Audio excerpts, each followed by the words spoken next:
It's aviation's final frontier. Cowboy pilots who deliver small, used aircraft. Thing not working. Freaking A, man. Across distances they were never meant to fly.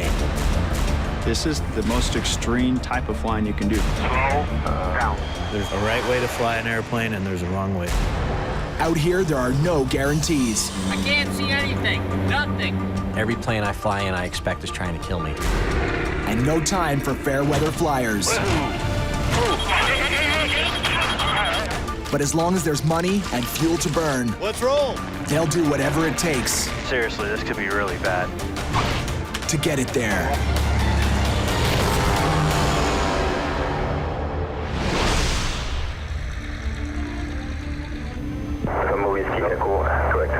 A lot of black out there, Capitan. Black is the color of trouble for pilots Corey Benson and Randy McGeehee. Well, with no moon and a bunch of clouds, we're not going to be able to see much. Well, we really don't want to be here right now. This is not where we want to be at all.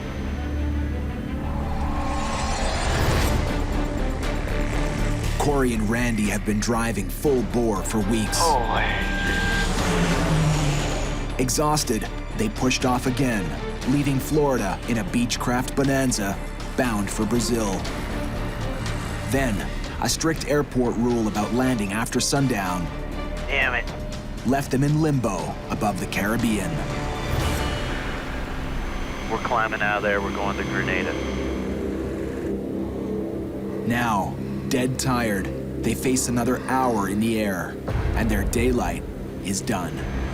We're a single-engine airplane with no visual reference at night over the ocean, going into an unfamiliar airport with a controller that we can barely understand his accent. November 901 Whiskey Echo, request position. 901 Whiskey Echo is 9-8 miles out from the GND Golf November Delta V1. In the dark, they're forced to rely completely on their instruments. Look out there. All you can see is black. There are no lights. There's no horizon. There's nothing. I mean, it's sensory deprivation right now. Even with instruments to help guide them, with no horizon line to refer to, a pilot can be tricked by how his body feels. We have no sense of movement. We have no sense of space. We have no sense of altitude. It's just not a real comfortable feeling, you know? There's a lot of pilots that have died just because of that. They feel like they're in a turn or in a climb or a descent when the plane's actually going straight, so they'll bank into something where they shouldn't, and they end up crashing. There's a lot of black, there's a lot of water, not a lot of options. And on the island of Grenada, where they're about to land, the options aren't great either. We got a lot of things stacked against us. We're surrounded by 3,000-foot mountains in all directions. Bottom line, there's no messing around on this, and there's no margin for error. I might ask for information. I need you to really be focused for me. Roger that, Captain. You let your guard down for a minute, and it's fatal. Runway in sight, 91 Whiskey Echo.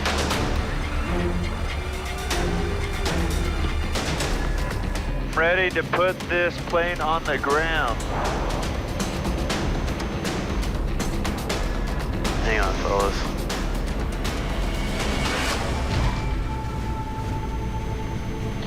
Welcome to Grenada, boys. Well done, Capitan. Holy.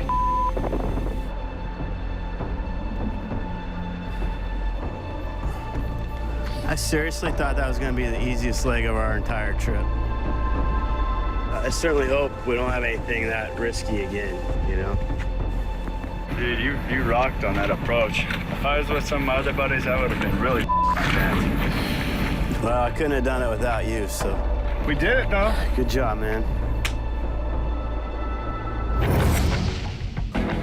14 time zones away, it's a new day. And a whole new world for ferry pilot Kerry McCauley. Nice. This is a sexy looking jet. I can't wait to fly it. This is the Phenom 100, a highly computerized executive jet with a $3.5 million price tag. Very cool. It's aviation's next generation, and Kerry's playing catch-up. Been ferry flying for quite a while now, since 1989. And it's kind of hard to get up to speed with some of the new stuff. You know, you get comfortable with old technology. Get some power back though. We're doing 110 now. A veteran seat-of-the-pants pro, Kerry's like a race car driver. He prefers his ride hands-on. Now this is why I ferry fly. Who else gets a chance to do this? Woo! That was cool. In the cockpit of a propeller plane, Kerry is king. Watch your speed. But on this trip, Kerry's the one taking orders. Oh my goodness. What are the odds? There are two Phenoms in Australia. I flew both of them here, and they're one behind each other. The Phenom master is pilot Marcio Lucchesi. It has its computers to do a lot of things, but the primary flight controls are mechanical. Marcio has flown around a dozen of these birds for Jet Aviva, a high-end delivery firm. But when it comes to jets, Kerry's a virgin. First time flying a jet, first time flying with Marcio or even meeting Marcio. So we're all ready to go. And first time being a co-pilot in almost a quarter of a century, 25 years since I haven't been the one what's in charge. Oh yeah, that is back. Now, together, they're taking this plane on a 14-stop run to Las Vegas. Okay, now we're gonna find out if she's healthy or not. Wow, this is cool. It's like the space shuttle. Yeah, in use, there's nothing more modern than this. Everything is automatic. There's always a computer behind it. Yeah, good. The whole plane is really kind of a flying computer. It's gonna take me 2 days to study the manual just to figure out how to turn the damn thing on. Let's start this bad boy, see what she says. Initializing system. TAWS system failure. TAWS system failure. That's not good. TAWS system failure. We're in trouble here. TAWS system failure. In Kerry's world, when the plane won't start, he calls for a mechanic. TAWS system failure. Marcio? He calls tech support. I have the cast box with a big red X on it. So what do I do? How do I cancel the damn, there's an alarm here going dang, dang, dang. He's spitting out words like updates and multifunction displays. But if the computer's not working, nothing's working. Let's do that. Let's call these people. In the Caribbean, Kerry's boss is working overtime. If everything goes as planned, we should be in Manaus early afternoon. Good morning, sir. Corey has just one thing on his mind right now, his schedule. He and Randy have logged more than 2,700 kilometers from Florida across the Caribbean. From here, they'll zigzag down Brazil to their final stop. Dude, I'm pumped to actually get into Brazil. We've had some long days, short nights, and we're tired. Corey's got Randy on a short leash. Fast turnarounds, no downtime. I mean, we're too tired, we're too beat up, it's too hot. That fatigue's gonna catch up with us, man.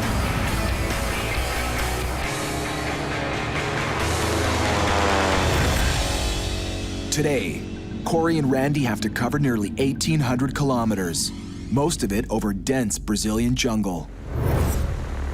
Run into trouble here, and it's a guaranteed crash landing with lousy odds of survival. There's no wires, there's no roads, there's no tracks of any kind. It's just a bunch of jungle down there. They need to stay sharp.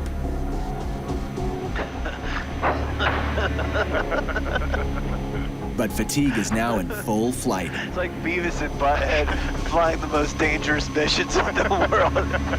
All we can talk about is 6 or 8 year old humor type stuff.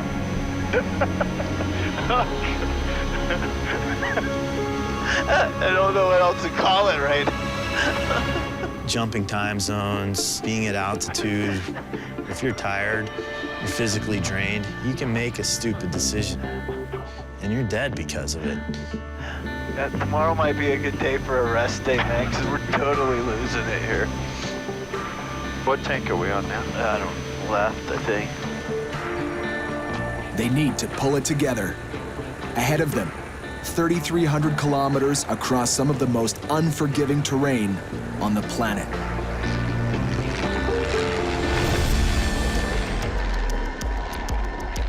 Man, I'm tired, man. I'm hurt. Me too. This has been a long few days.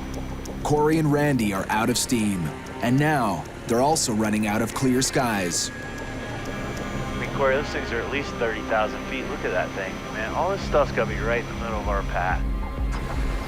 Detouring around these storms is eating up time. They have the fuel for it. What they're low on is daylight. The biggest hazard is just the sun going down, us not making our destination in time, and then not being able to see. Near the equator, the sun drops fast. And having tangled with the dark once already on this trip, This might have been a mistake. Randy's not anxious for a repeat. There's a term in aviation called get-home-itis. A lot of accidents have happened because people don't want to take the extra time to wait or turn around. I mean, the last 2 trips, we keep pushing it into the evening and night. The sun is setting pretty fast, but got to get this plane down there. They're within spitting distance of their destination, but they've lost their race with the sun. Well, there's Manaus. I see her. Manaus 9-1 Whiskey Echo, can we start a descent, please? November 9-1 Whiskey Echo. Clear down 1,500 feet. Thank you, sir. We're cleared down to 1,500 feet, 9-1 Whiskey Echo. Okay, we're tired. Make sure we get to the right runway. Don't do anything stupid. For the second time in as many days, Randy's instruments are his only lifeline. All right, I'm fast and high. Come on, Randy. Better than that.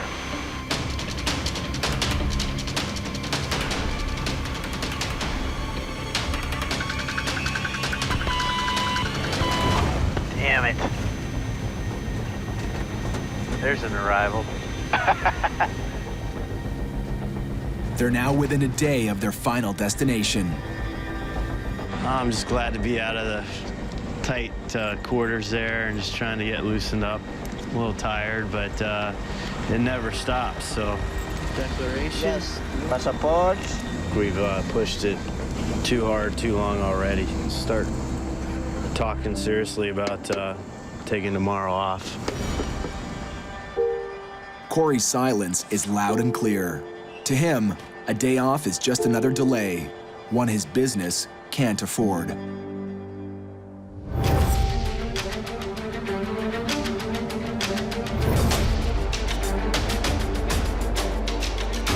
The Phenom 100 is sometimes called a mini airliner, an upscale ride with a computer at its core.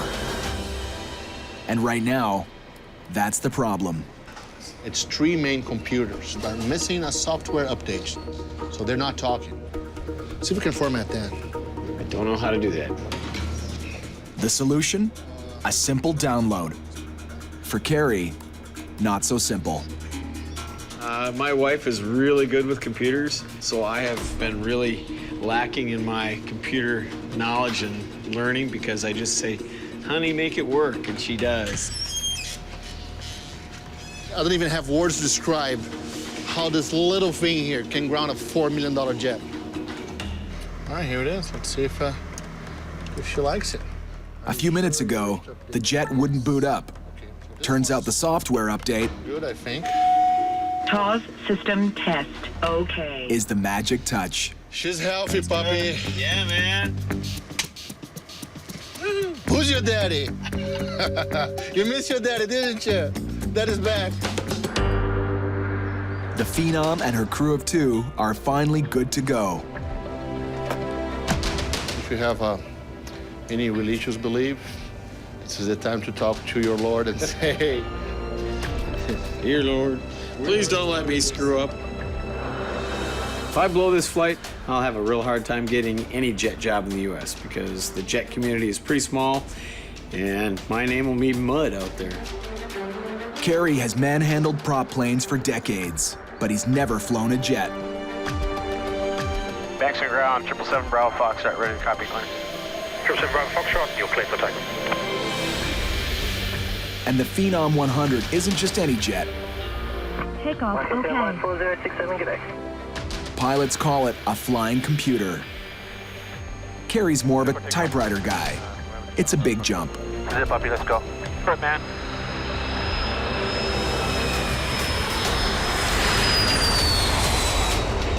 if you are not a good pilot and someone asks me, is this guy a good pilot? I will tell them the truth. And you would be amazed how many careers or jobs that I had to end because of my honesty. He's probably got some high expectations because I talk a big game, got a lot of experience. So it's time to put up or shut up. And I hate shutting up. Kerry will have to hold his tongue for a good long time. The trip, Sydney, Australia, to Las Vegas, USA. A commercial airliner makes the run in under 17 hours. But the Phenom was built for shorter hauls, 2,200 kilometers at the most. So for this trip, it's globetrotting. Across the Australian outback, up over Indonesia, Asia, Russia, then dropping down into the United States. More than 19,000 kilometers and 14 stops in 6 days.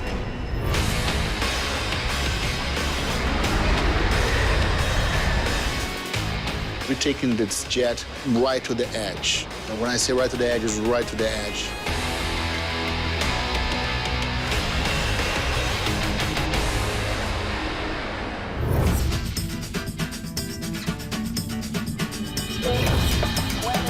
In the plane delivery business, a day off is as rare as a problem-free flight.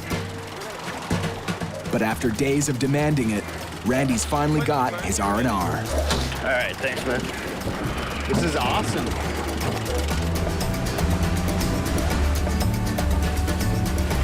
Flying is inherently dangerous and it's difficult. But there comes a point where I've got to just put my foot down and make that call. This morning I was pretty pissed that we weren't flying. I wanted to get the plane down there, but this is amazing. Look at that kid. Did you get that kid jumping off? Oh. Come on. Let's see it. Here we go. Nice. Yeah. Oh. Nice. Woo. So these are the fish that will pull you down to the bottom, huh? Jeez, that thing is strong. Did you see how big that thing was? Oh, Randy, look at this one. Oh.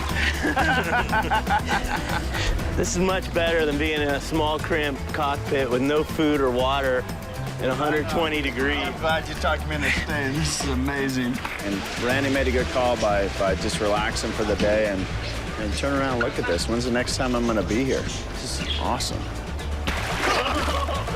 But Corey and Randy are about to be reminded, awesome comes at a price.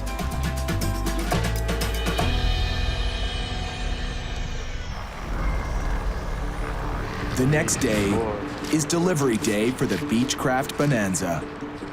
But Corey Benson and Randy McGeehee haven't even left the ground, and already they're in a holding pattern. Hey, dude, I need some cash to pay the handler and landing fee and all the customs.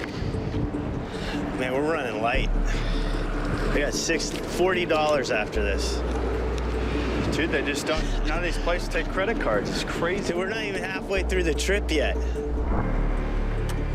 Their 24-hour vacation has left Corey and Randy cash-strapped. What does this say? And most of the bank machines appear to be taking their own day off. I went through 8 machines and 2 banks, and I couldn't get any money out. I've got about 700 Brazil, so it's about $500 right now. Corey and Randy need around $2,000 to cover the airport fees and fuel costs. If we can't get the money, we're not going anywhere. An ocean away, the techno jet they call the Phenom is living up to the name. Gears up. The Phenom can climb as high as a commercial jet and reach speeds almost as fast. Yeah, you have to watch it, okay, when you put a departure stuff. Just make sure that it's properly sequenced. For a prop plane guy like Kerry McCauley, it's like being strapped into a guided missile. I'm kind of feeling like a dummy in this plane. You know, it's like a caveman trying to figure out the Concorde. Kerry and Marcio blast across the Australian outback, veering up toward Indonesia.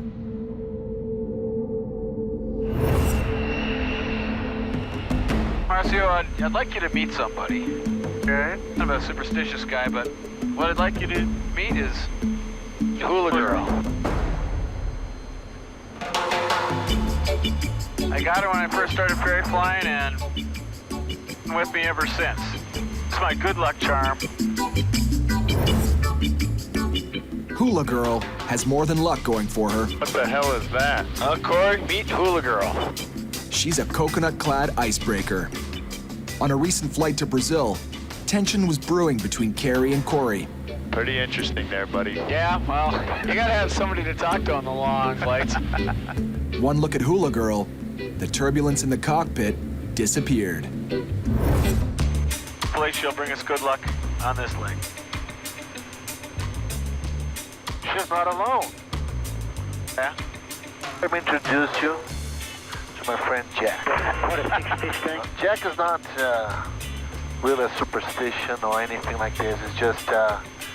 He's just covering my behind because his behind is full of instructions for me. So don't forget the permits, don't forget the gear pins, the chocks, the hotel, the fuel key. Every time before I go, you know, I take a moment to just grab Jack and say, Jack, what's up? That's awesome.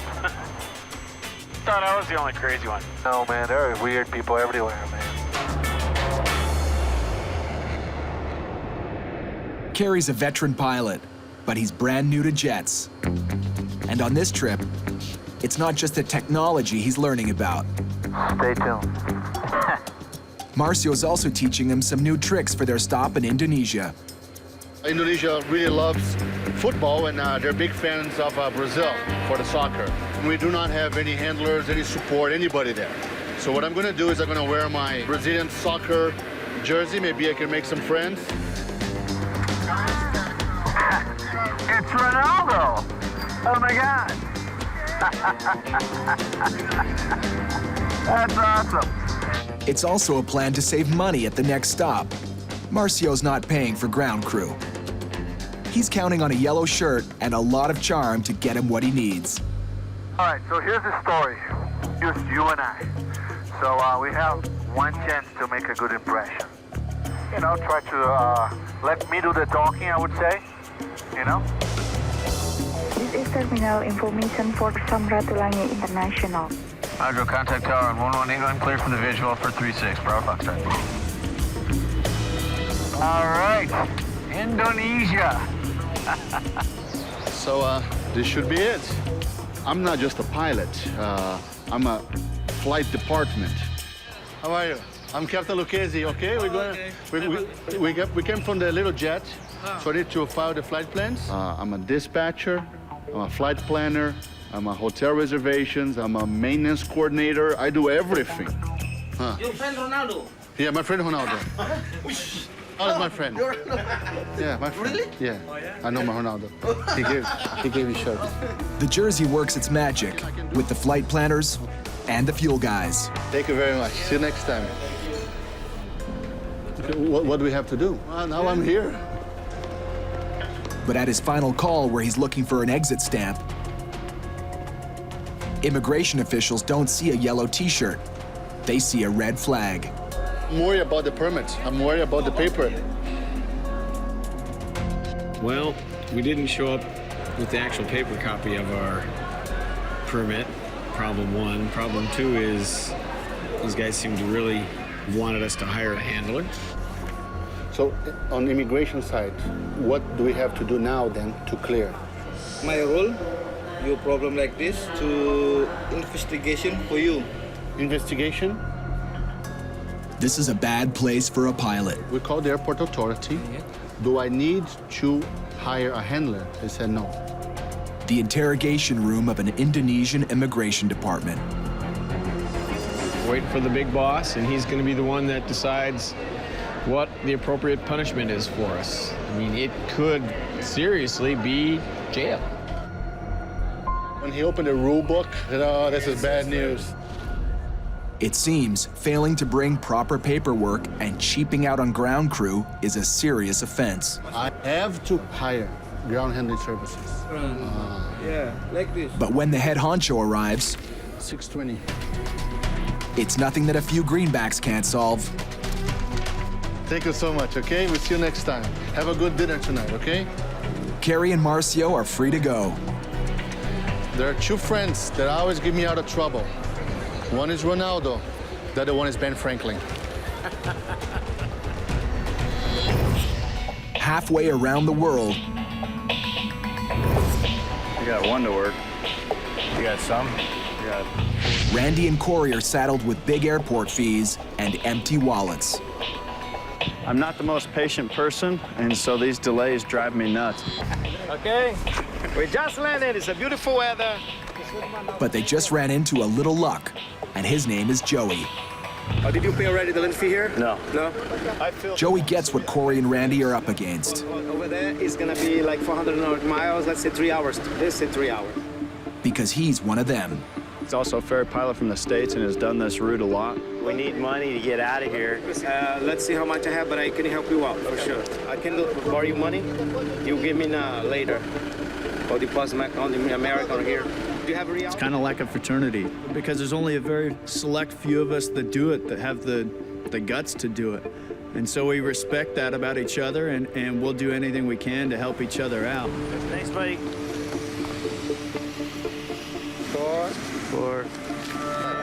Okay. Let's go. That took way too long. When we got here, we had nice, clear skies, and now all quadrants, we got building thunderstorms. If we don't get out of here soon, we're not going. Let's go. Corey and Randy are in the final stretch. It's 1,500 kilometers to the finish line. And like any other marathon, those last miles can be a killer. Look at that, man. Storm, storm, storm, storm, storm, storm, storm. Huge storm. You see that thing? I can't even estimate how many miles wide that thing is. Randy's an old hand at dodging storm clouds he can see. But electricity is invisible and travels for miles. That's the airport. Hitting all those lightning strikes. This lightning scope detects electricity in the air not picked up by regular radar. 6, 7, 8, 9, 10, 11, 12, 13. And the picture is grim. We got about 17 lightning strikes right over the airport right now, so we just made it out.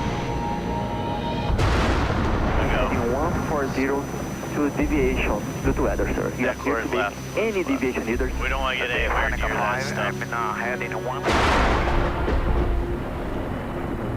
This prop kicking with all this moisture in the air, we're just generating negative ionization right now. We're just asking to get hit. Though modern aircraft are mostly built to take it, lightning can still punch a plane out of the sky. It can damage the frame and wiring, shatter a windshield, or spark an explosion. One of the worst times I ever had in an airplane was in an airliner, and we took a massive lightning strike, and we almost didn't make that. If this plane got hit, I guarantee we'd never make it down.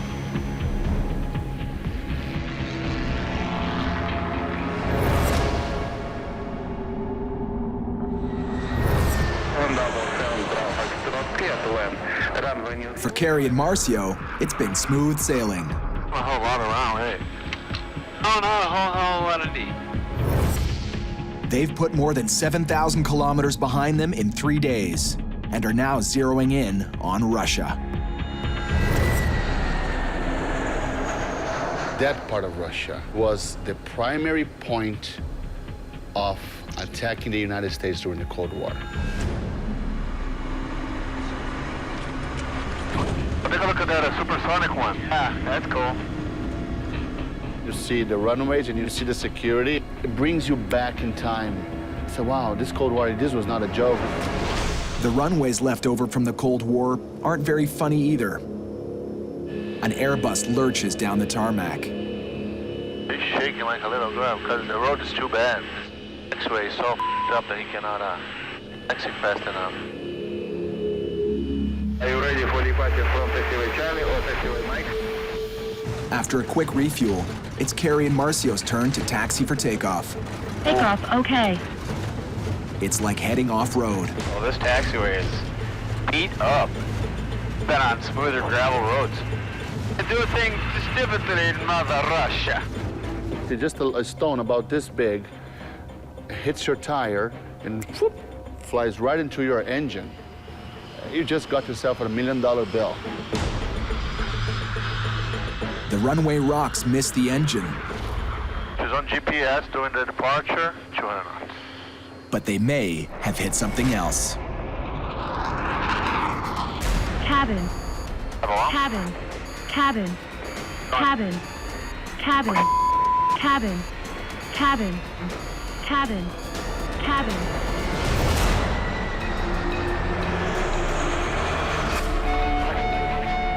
Stop the climb. Stop the climb right here. Moments after leaving a Russian runway, Autopilot, Level off. Carrie and Marcio are in a full-blown emergency. We lost pressurization. autopilot, Okay, tell them we need to maintain altitude right now. Slow down. The jet is losing cabin pressure. autopilot, They need to stop their climb to keep from losing consciousness. But there's an Airbus closing in fast, and the control tower wants them out of the way. Okay, November 777 Bravo. Foxtrot climb initially 9,100 meters. You are being followed by Airbus 330, 10 miles behind. Just forget about him then. Alright, fly the plane for me, please. Maintain altitude and fix the ship. Fine. Carrie's a prop pilot flying his first ever jet, and this is trial by fire. Negative. We have a pressurization problem right now. We need to hold altitude for a minute. We'll advise. Foxtrot, what's the problem? We have a pressurization problem. I'll get back to you in just a minute. Slow. 200 knots, 200 knots. 200 knots. Foxtrot. While Carrie controls the jet, Marcio tries to troubleshoot. November 777 Bravo. Foxtrot. Slow down. What level do you need? 1,800 meters. Which oxygen mask on? Under pressure, Carrie's fallen back on his old skills, flying the plane by hand. Autopilot on? Autopilot on. autopilot, autopilot, The computerized plane is back on autopilot, autopilot, but Carrie's got it on the wrong setting. He quickly corrects, Have it. autopilot. but in the confusion, he loses track of his airspeed. Stall, stall, stall, stall, stall, stall, stall, autopilot, Marcio has no choice but to take back the controls. He powers the plane out of the potentially deadly stall.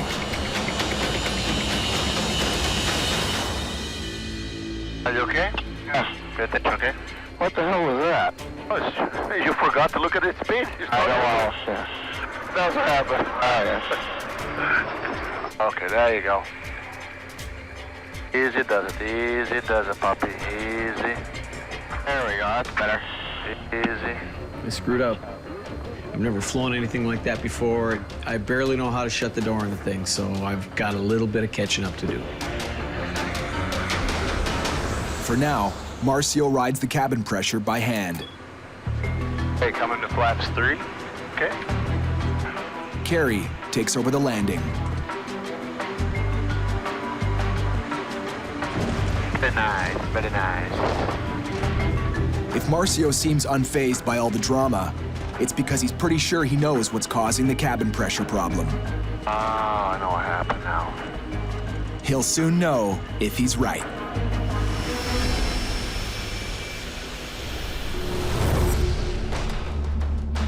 In the southern hemisphere, Look at that water coming down on that. You see that, Corey? Corey and Randy are navigating a minefield of thunderstorms above Brazil. This plane cannot handle anything that storm's gonna dish out, so we want to give it a wide margin. Concentration of vultures from final approach. Vultures, vultures, vultures. Turn right. There you go. You couldn't make this stuff up, man. I'm serious, man. Freaking vultures, thunderstorms. This trip's tossed a lot of bad stuff their way. They've flown bone-tired and been tricked by nighttime illusions. They've had no place to land and been cleaned out of cash. In this racket, a game plan is just a suggestion. Cuiabá approach, good afternoon, November 9-1 Whiskey Echo 080.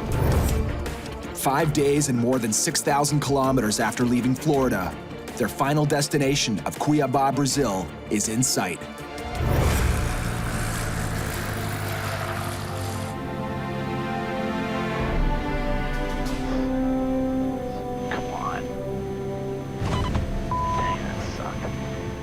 Well done, Capitan. We're on the ground. She did well. She did well. We were up, we were down. Every time we turned around, our plans had to change. We did it! It was just non-stop action the whole way down. Whew, we finally made it.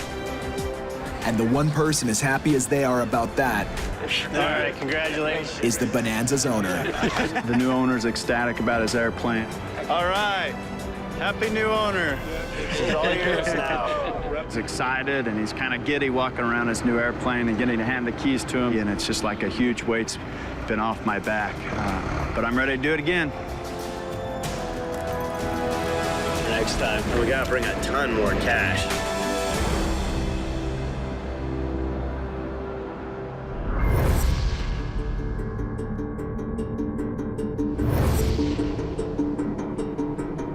On a concrete Russian slab, Carrie and Marcio have one temperamental jet and an even bigger problem.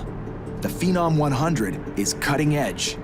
The mechanics, not so much. I'm here in remotest Russia. These guys all their aircraft are baling wire and 2x4s. I mean, they're built to last. They're tough, but they're not flying computers. But Marcio knows his way around this fancy Phenom. He's flown several of them, and he has a theory about this one. I want to make sure there's no loose wire. Oh, it's right up here. See, it's right up here. This wire is connected to a sensor that automatically adjusts cabin pressure. So it might be bouncing so much that it's just giving wrong signals to the computer. Marcio suspects the rough Russian runway shook it loose on takeoff. I'm not too concerned about it. On the taxiway in, the message disappeared, so. Also, funny enough, a lot of the Russian-made airplanes, they have huge tires. And we're asking, why do they have huge tires? Now we know. Now we know. There's a sensor there for pressurization. But taxiway in Russia. So, sensor. After briefing the mechanics, Marcio and Carrie turn their attention to their next and most dangerous destination, Russia's Far East. The weather. Tomorrow with the bureau. And the Russian weather lady doesn't sugarcoat the situation. 1 kilometer visibility, which is not much. Showers, snow, and rain. Okay, mist. From the late autumn till the spring, late spring, it is bad. It is often, almost constantly bad.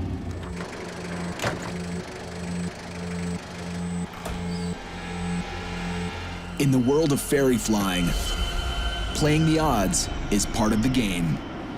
Well, we're gonna give it a shot. Carrie and Marcio are taking a chance on the weather. Hope for the best, prepare for the worst. Visibility 10 kilometers. Broken 1500. You're coming up.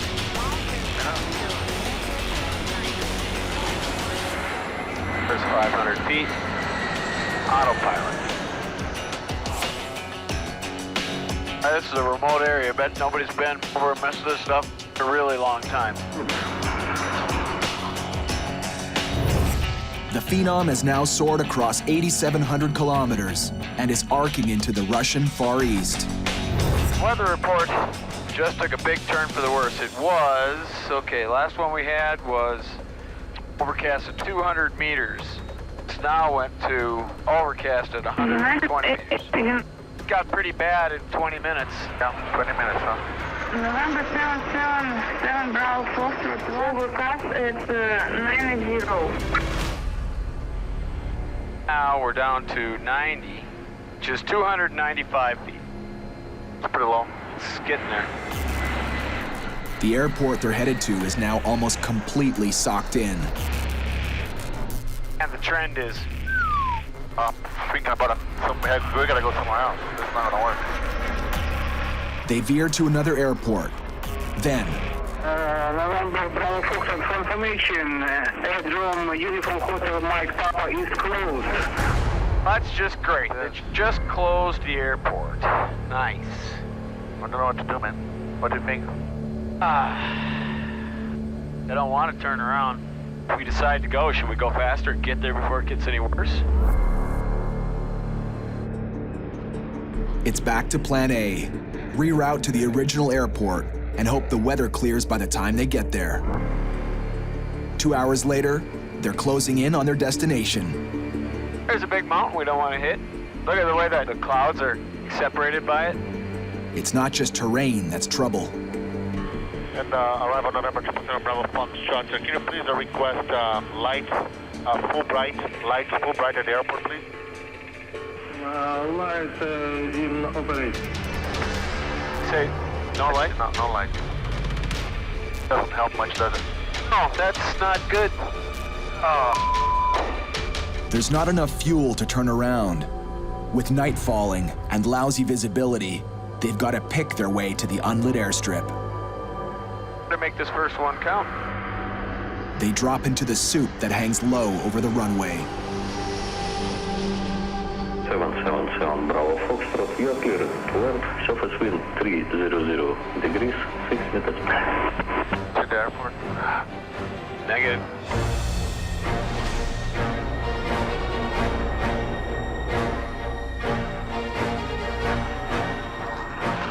November 777 Bravo Foxtrot in the Maca.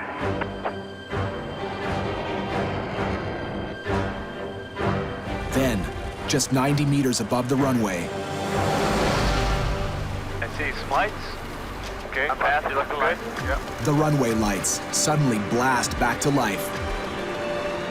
160 feet over actual runway now. Got it? You're good? Are we gonna live today? I think so.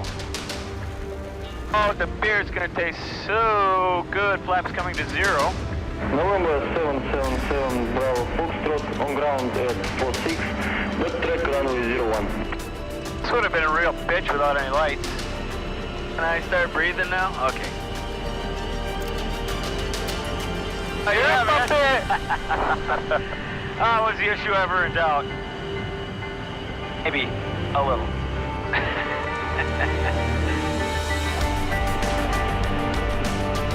But a flight's not over until the keys are in the hands of the owner. And that's in Las Vegas, more than 5,300 kilometers away. Next time on Dangerous Flights. We need you out here.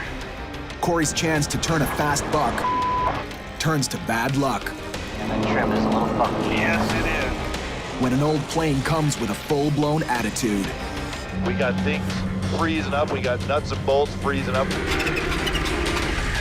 And the guy who loves to fly by hand has has his hands full.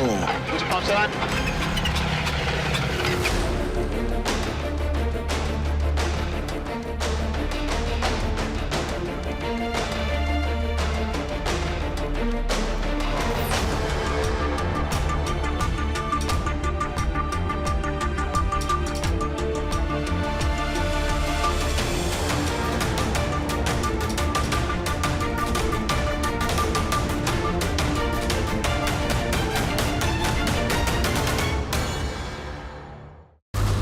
This time on dangerous flights, I don't like how long these shadows are getting right now.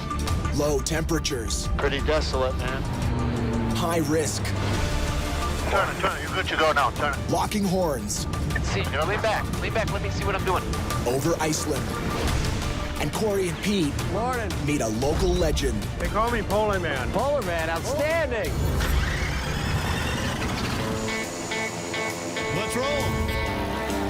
I was speaking thunder for the ring keep falling. Here we go. All sounds to rumble. Why you kidding me right now? You're crossing the border.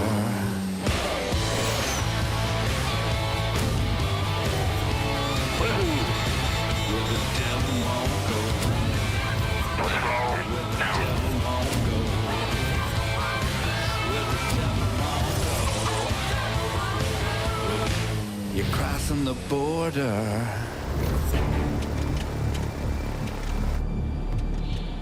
7 Charlie out there. We've got a rough running engine. We're going to take it in close. Roger, this understood. You declare an emergency. Carrie and Marcio have one engine We're going to make it a shorter approach. and a whole lot of trouble. What we're planning for now is that stopping at any second. Let me see where you get the mixture. So let me see it. It's full now. This 2010 Cirrus has a nasty habit. Try it. Too much gas No, we don't want full. Bring it back a bit. or too little, the engine threatens to quit. We haven't figured out this fuel mixture yet, and it's a real problem. You can ruin a piston engine like that if you're not doing it right. What did you do? More or less. Did you give it more? Did you enrich it? I'm reaching now. Okay. It gets rough again. Yeah. It's an even rougher ride for Marcio. Okay, I'm gonna put it on. I'm gonna bring the power back a little bit. It's his first time ever landing this single prop. Your mind starts to move at 1,000,000 miles a second. You start to think about all the situations that can happen. You look at the airport, you sound the engine, look at the instruments, you look at the water, look at the airspeed, altitude. Everything is in your mind right now. Take control manually. With it running rough like this, I want to keep our altitude in case we run out of... This ain't a jet. Piston airplanes sometimes stop. Marcio is a great jet pilot, but he's not used to flying single-engine airplanes. That's what I do. Yeah, I would still slow down your descent. I'm a propeller guy. I fly old beat-up stuff, and I fly it all the time. So when things start going wrong in this plane, All right. I'm going to take over. Okay, she's still running rough. I'm going to try the boost pump. That's worse. Let me try boost pump off. Up. Come on, man. Bend it in. I need Marcio to get this over land and fast. I'm not comfortable being this far out of water, this low, with that engine not... Okay, I got it. It's still running rough. What if this engine quits right now? I do not have a second engine that will take me to the airport. Number 7 Charlie Alpha, runway 31, correct land, surface wind, variable C notes. Go ahead and now put the flaps. Put the flaps. Flap spot. Okay, when we have the runway made, I'm going to do some experimenting with this, all right? When we have the runway made. 500. Your props, pumps, or flaps are full. Your speed is 91. Looking good.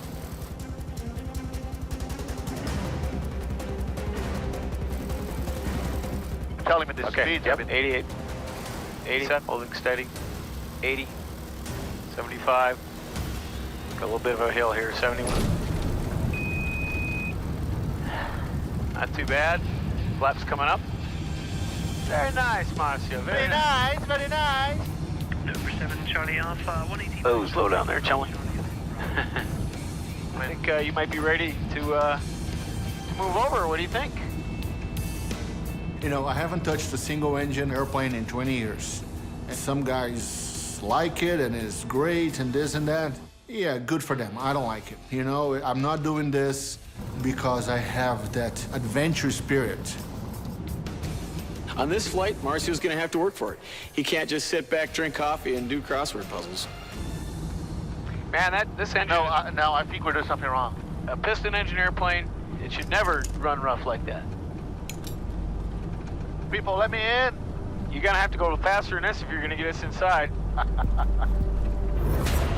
Carey and Marcio have pinned the first leg on an 11,000-kilometer haul. Next, they face a head-on collision with the fierce winter winds of the North Atlantic and bone-cracking temperatures of Canada's north. Then it's south to Sin City, where big spenders and slick little planes are a natural fit. Lovely Wick. The rare nice day. It will just take me a minute. How you doing there, old man? You a little cramped up there. Put you on the rack and stretch you out, you know. How are you, Andrew? How you doing? Are you well? Good to see you again. Yes, I am. Marcio. How are you? Long time no see, Andrew. Can't get better than this. I was really happy to see Andrew when we got off the plane, because he's been there forever, and he's seen it all. Don't take on a ferry flight if you've got a deadline to meet, because that's the real killer. If you need to know something, just ask Andrew. You know, this plane is really starting to piss me off a little bit. I can't quite seem to figure out the right power and mixture settings for descent on this thing. I'm getting a really rough running engine. And without the boost pump, it didn't do it. Every time I'm getting down to about 2,500 feet or so, going back close to idling, dun, dun, dun, dun, dun. I think you've got to be brave and see what happens if you pull it a bit more. Translation, take a chance and cut back on the gas. Of course, the engine could always quit. Should always listen to Andrew. Listen to Andrew. The moral of the story is listen to Andrew. It's called experience, I'm afraid. But Moira, we're up to the eyes. I've not got time to run with 40 litres of avgas to some chicken put in the hangar. Andrew, I know him for years. Now, he's raw, and he tells you exactly what it is. They're sport flyers. So it's good to, every once in a while, share moments with your friends. Andrew, I have my new baby's coming in about less than 10 days. Right. And I'm here with you. Good. Is it going to be a boy or a girl? A girl. A girl, you're sure? Second girl. Whoa. Above all, my wife is 8.5 months pregnant. And I have no time to spare. Do they make them as good looking as you? You betcha. I have a picture right here. That's the little one, Mommy. Right. Look at that. One in the oven. That's right. Off we go. Marcio's got a pretty big deadline on this trip, so I'm really gonna have to keep Marcio from trying to push us into making a dumb decision. Well, he's just got to remember that, you know, that all is, it's not a rush to get there just because there's a baby going to be born. The important thing is to fly the airplane and go in the weather which is conducive to getting there to see his baby born. They'll soon drive deep into Canada's north, where Corey and Pete are right now. What's the temperature? Negative 19 degrees, sir. It's not too bad. How about a little fresh air? Are you serious? Yeah. Open it up. Okay.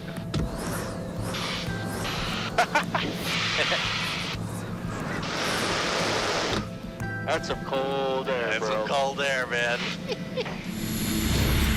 Just yesterday, they left the heat of the Deep South and were snared in a monster storm.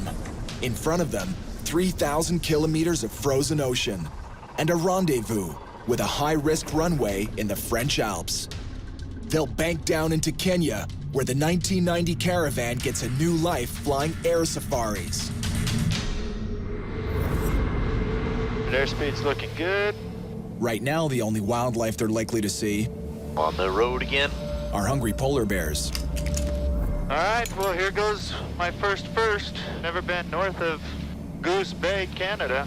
That is fantastic. I've flown across the Arctic a lot. It's never a ho-hum trip, ever. It's different every single time and very dangerous. You have any idea how cold it's going to be in Iqaluit? No, Goose Bay is the farthest north I've been. Do you have any idea what you're doing up here? I'm learning every second. Pete has a reputation in the aviation world. He's a test pilot. He races airplanes. He's flown all over the world, and he's gonna be my mentor on this trip. Would you care for some nourishment? What do we have on the menu today? We got some cranberries. We have some snack bars. Original beef jerky. That's amazing. Lunch for champions. Dude, it is crazy out there. There is nothing. That is correct. It is absolutely beautiful flying over the Arctic. And you're taking pictures, you're looking at the sunset, and it's just gorgeous. And then you look down like, holy shit, if we lost an engine, there's nowhere to land. Nowhere. We'd die from hypothermia by the time anyone got to us.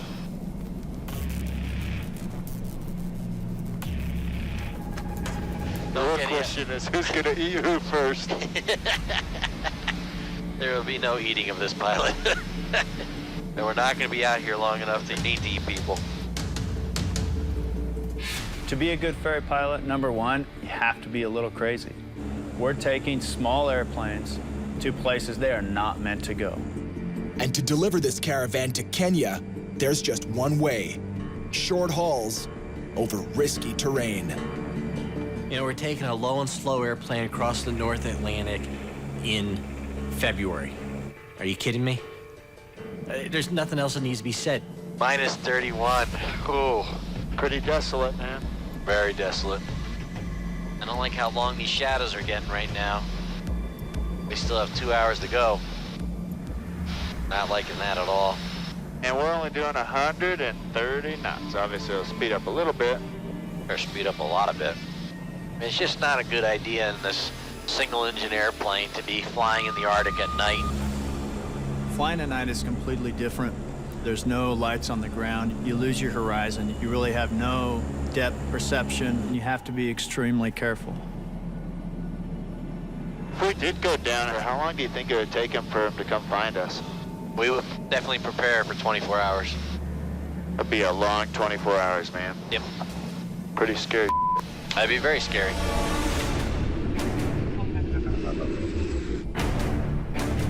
That sun's getting low, Super P. No, I don't like it. It is getting low. Now that looks like some cold-ass water, man. Yeah, rather not think about it. Just ignore the truth.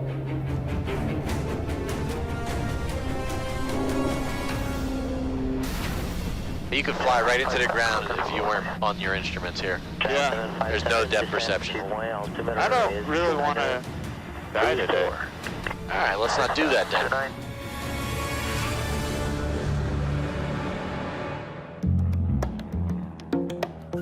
The glamorous lifestyle of international ferry pilots.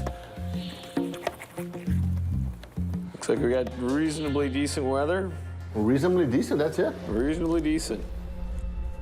We're heading up from Scotland up to Iceland today. It's about 600 and some miles. If we have to ditch, North Atlantic is really cold this time of year. All right. So what kind of rafts do you have for us this year? Ones that float, hopefully. Ay. Right, we'll go and get the boats. If you go down in the North Atlantic and you're 300 miles from the destination, then you're going to have to get into a boat pretty quickly. Ferry. This raft is maybe 13 kilograms, but it's all down to what you want. I mean, this is the Rolls Royce. The North Atlantic in the wintertime, I want the best, biggest raft they got available so they can find me, and when they find me, I'm still gonna be alive. Got some suits for us too? Couple here. You got request the large one. I did indeed. Well, this one we got specially for you. Jumbo! I love it. All right, excellent. I love it. Jumbo's my name.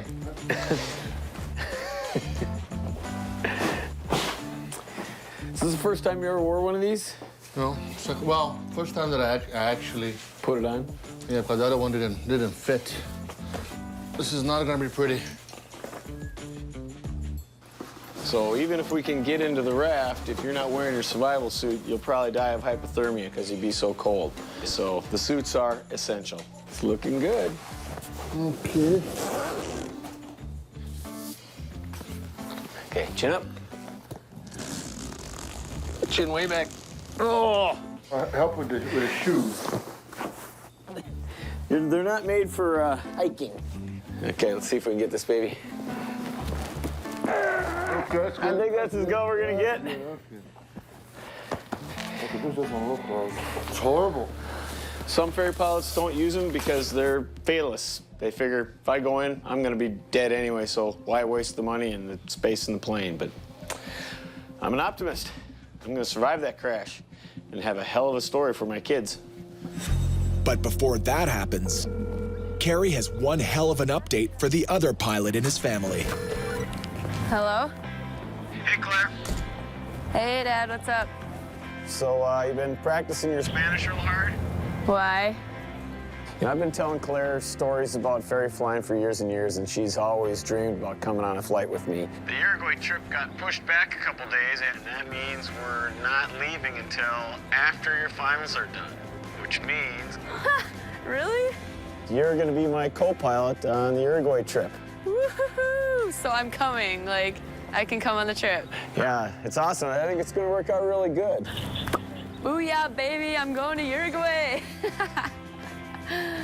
I'm so pumped. Like, I didn't think this was gonna happen. I thought for sure my finals were gonna get in the way. We're gonna have to leave too early and I wouldn't make it, but I'm seriously so stoked right now, and I'm officially gonna be the co-pilot.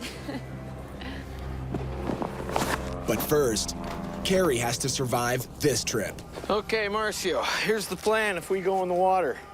In the icy Atlantic, this neoprene shell will buy them about 2 hours. Without it, you might last 15 minutes. We're gonna get out, meet at the tail of the airplane. The tail should float the longest because the heavy engine will put the tail down, all right? Grab it on the tail, hang on. Do not inflate the raft until I'm with you. So if you inflate that raft, you're going for a ride, and I probably can't catch you, all right? You have to know your limitations. And I am pretty sure I'm out of my comfort zone flying this little thing right now.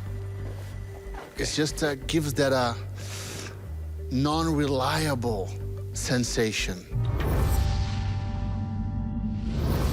8 November Tango, you're clear to Calwood Airport for the approach. Clear to Cali with an approach. 8 November Tango, thanks. After 4 hours of flying, Corey and Pete now face a night landing. We need to get onto the ground quick. They just couldn't push this heavy beast any faster. Let's go, Rhino. Come on, Super Rhino. Prop is where you want it? Prop is set. Flaps and lights. Your lights coming on. We're all counting on you. Anybody bring their ice skates? This is bad. Be tentative coming in here, okay, boss? Pete's no stranger to this airstrip. Back it up with the glide slope. Don't get low. But this time, We're good. his captain and training stick handles it.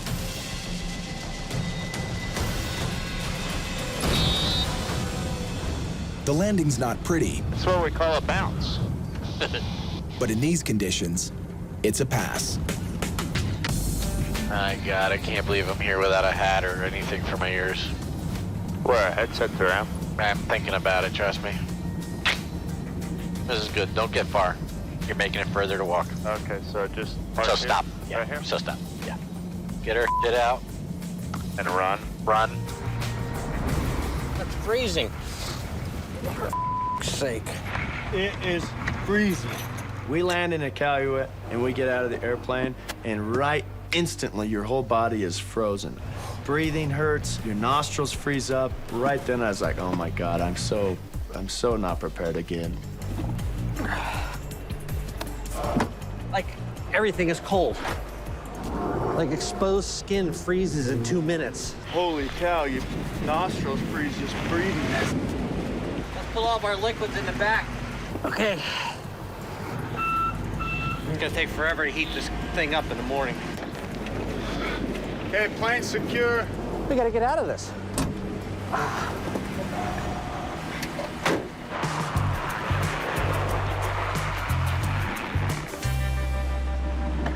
Oh, that's a sight for sewer eyes. Arctic survival store. That's perfect. It's open. Yes.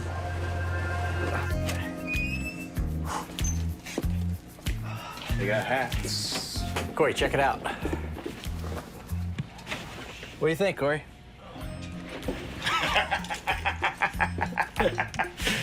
I think you should wear it flying the airplane. Well, that's something we're getting right here. I'm thinking of this. It's called the Guardian. Should we get matching ones? Yeah, I don't care. I'm so cold. It's perfect. Let's get it. How does it look? Looks all right. Just all right. Okay, this is for both of those. Can't hear anything with this. Great, then I don't have to listen to all your stories. I know. Reverse. Cut this story short.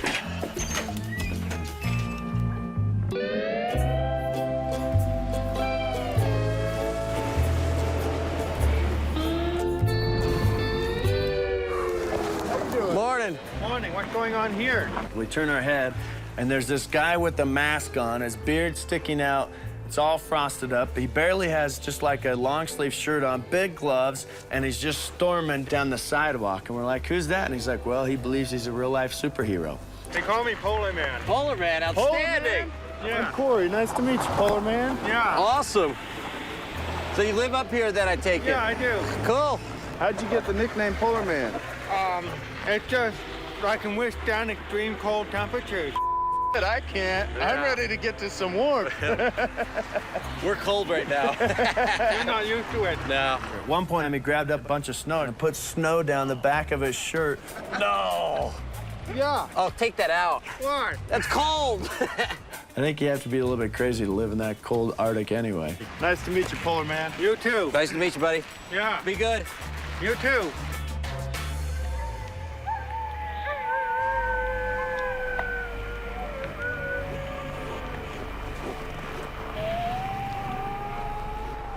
How cool is this, dude? You just gotta take a look no matter how cold it is. It's pretty awesome. Well, it's amazing when you're up in the air, you look down, it looks all flat. Like you just It's like lost smooth. an engine, you come down, and this is gnarly. It is gnarly. I mean, that would be like hitting a cement wall. Oh, yeah. Oh, yeah. You look out there and I start questioning, is this the smartest thing to do? Two beautiful kids at home.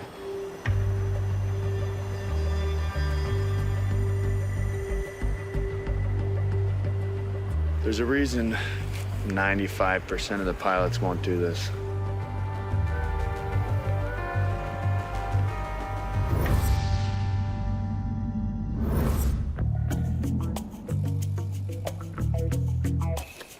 Okay, let's put this thing here on the side.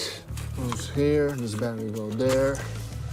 For a 6'4" guy like Marcio, it's like squeezing a semi-truck into a single-car garage. Okay. The only problem is, if we're going down, I have to release my seatbelt to put this on and close the chute. And then I'll be without my seatbelt. Today, Marcio and Carrie are tackling 1,200 kilometers over open ocean to Iceland. So now for takeoff, we're looking for a fuel flow at about 40, way the hell up here. Okay. They're taking Andrew's advice to feed their rough-running engine less gas. This better work.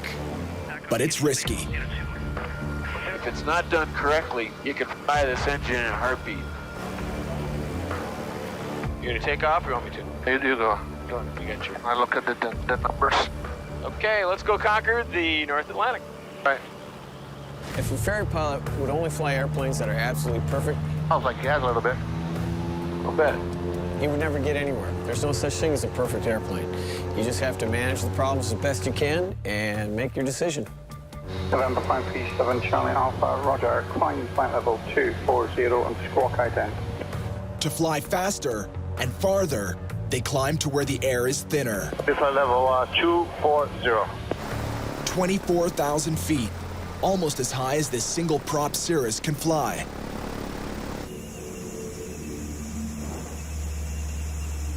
What you looking for? I'm hearing a high-pitched squeal that I wasn't hearing before.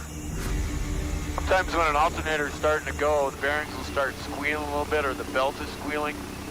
Used planes are like used cars. You never know when a critical part will pack it in. It never fails. Over the water or flying at night, start hearing every little bump and thump. Push it 11,000 kilometers in just 6 days, and you're asking for trouble. It's very simple. If it doesn't sound right, doesn't smell right, doesn't feel right, something's wrong. If it is the alternator, a major source of their electrical power could be dying out. If the alternator goes into discharge, down you go and you're screwed. Hey, what do you need? Trouble like this demands serious focus. I want to put an autopilot and help with this mass for a minute. And at high altitude, Marcio needs extra oxygen to help him do it. Marcio's an airline pilot. He's not used to working at high altitude and in the thin air. Me, on the other hand, I skydive all the time. I fly unpressurized airplanes all the time. I live at high altitude. Karen, there's no backup here for almost anything, right? I mean, no backup for the engine, there's no backup for the power. Now, unfortunately, on the Cirrus, we don't have a backup system. If our alternators go, all we have left is the juice that we've got in the battery, and once that's gone, it's gone. We can't wait to fix this on the ground. So my best solution is to reduce the electrical power to things we don't need. Hopefully that keeps the alternator from giving out. Whenever I'm flying over the ocean, I'm always trying to be as conservative with the engine and the electrical system as possible. When you turn off that, does the load change in here? It was 24, it went down to 12. So we're good for now. The tactic works. At 22,000 feet, even Carrie needs a little air. 190 knots, Poppy, we're still in the climb. How long do we have to go? Almost 2 hours.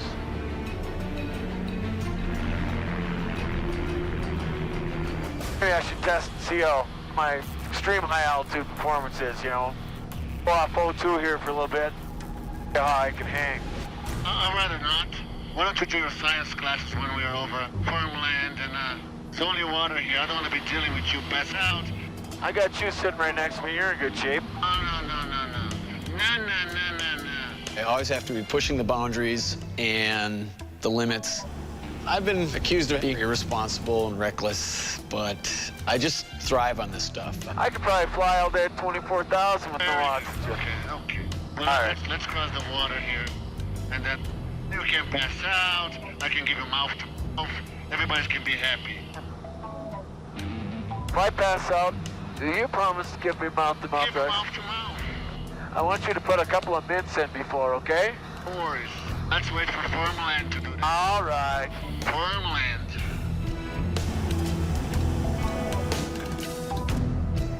Yeah, it's freaking cold up here. Temperature outside is minus 40 Celsius. This heater's having a hard time keeping up. At least we got a heater, but... Doesn't heat much. Look at my fingers. Almost frozen. Yeah. Man, your fingertips are cold. No. Any jet, nicely pressurized. You have all the heaters. This never, ever happens. Oh, we always flying out just with a shirt. Nice tie. Looking professional.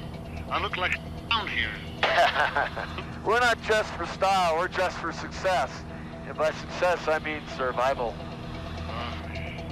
This is too cold. Can you imagine what it'd be down there in a raft? Oh, fun. No fun at all. Oh, we're almost halfway.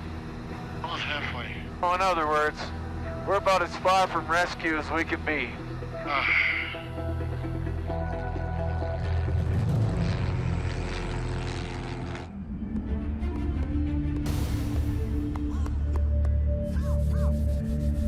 Waiting for the guys to come out so we can preheat it. There's no way this engine would start how cold it is. So we have to bring a truck with a heater. We're gonna put it in the inlet of the engine that'll warm up. And then cross our fingers, she'll start. How long do you think it'll take? Probably about half an hour. Half an hour? Yeah, 20 minutes or so. sit inside the cabin too a little bit? Yeah, we can. Okay. Hard to tell which is colder, the plane or the lightly dressed crew. Cowboy boots aren't made for the north. Yeah, they're a little on the dress. Hey, Corey, let's get the heater up on the wings and get that frost off, okay?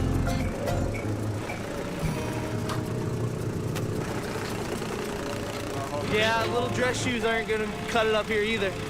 Yeah, these shoes are completely inappropriate for the weather and conditions we're in. They make no sense. So what are you wearing cowboy boots up here for? I wasn't planning on being outside for hours on end.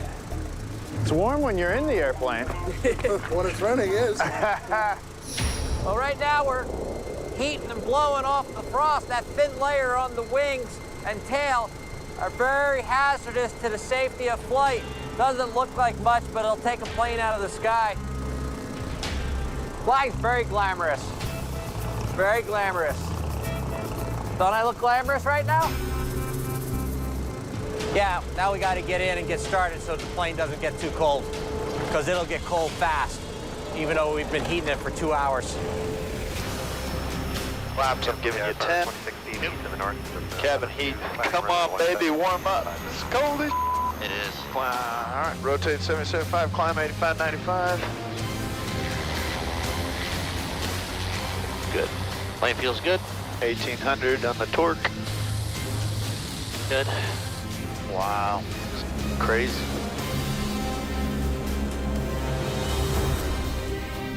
They're aiming for Greenland, 900 kilometers away. Over the next 4 hours, the giant-sized slushy that is the North Atlantic Ocean will be their only view. So how many times have you crossed the ocean? Without double checking and adding it up, I think this is 645. It's over 600 for certain. I just don't. It's about how many hours I have flying. We just went feet wet over the Atlantic Ocean. We're not gonna see land for many hours.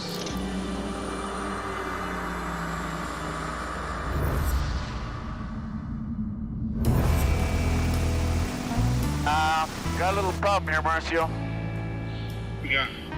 So we're about an hour out from Reykjavik, and the engine and the alternator seem to be doing okay. But now I have to freak Marcy out once again. I gotta go pee-pee. No, there's no pee-pee here.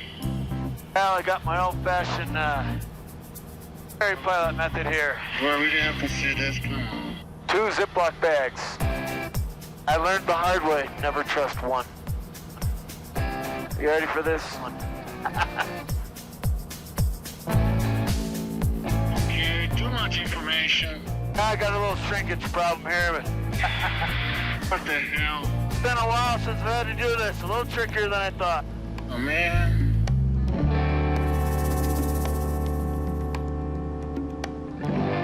They have mission accomplished. Why me? Why me? November 537 Charlie Alpha, continuing present heading and descent altitude 2,000 feet. Okay, down to 2,000 feet and the present heading. Approaching Iceland, the winds pick up, Feeling a couple bumps here and there. shoving the lightweight Cirrus around. 537 Charlie Alpha Tower, roger, join right downwind runway 19ers, number 1 runway 19ers. Okay, man, do it. It's agreed. The single prop pro I will, I'm on it. will take this landing. Okay. Slow down, we're ready to close. Oh, we were just going 120 now. That may help. That way. We're still a little high. I know. When you're trying to concentrate on a difficult landing, having a nervous co-pilot question everything you do definitely doesn't help. Turn it. You're good to go now. Turn it. Can't see anything. Keep coming. Lean back. Let me see what I'm doing. It's a rough ride when the pilots are as temperamental as the weather. Altitude. Clown. Do a little high, a little fast. Here, put the power back. Let's see what happens. A little bit. A little bit below what you should be. Coming up. Fly instrument. Yep. Now hammered by crosswinds, Marcio trusts the plane's computer to guide them in. Give me approach flaps here. Follow the bar, follow the bar. Oh, you're a little low. So I got it. Do. 500. But Kerry trusts nothing but his own two eyes. Flaps. Flap. I'm a little fast because it's a little windy and bumpy. Roger that.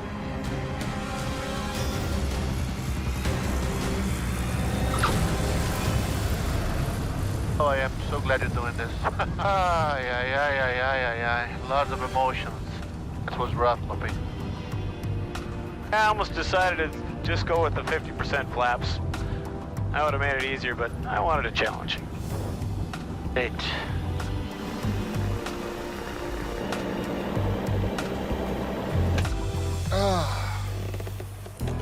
I don't know why I do this, really. After 3.5 hours, I can barely feel anything. This is, I don't know why I do this.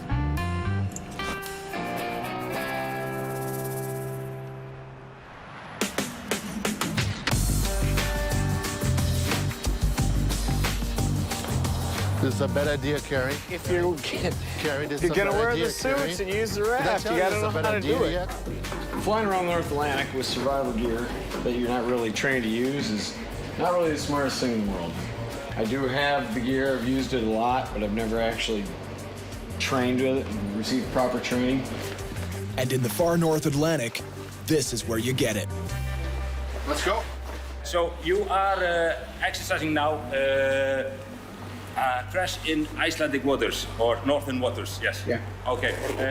In the water where the cold sea is attacking you, this suit is your protective shield for 6 hours. This team gets up to 25 calls a year to pull people from this ocean. So now you're gonna put on your hood. They know what it takes to survive it. Inshore water here now is 3 degrees, and we call that warm for this season.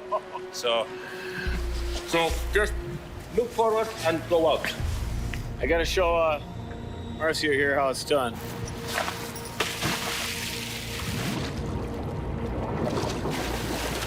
Okay. Beautiful. This is a bad idea. Oh, man. All right, here we go. The biggest fear is the water, the cold water. How long is it going to take for them to come and get us? That's the problem. And now you want to get on board. So first one, just start pulling yourself up and on board. Okay.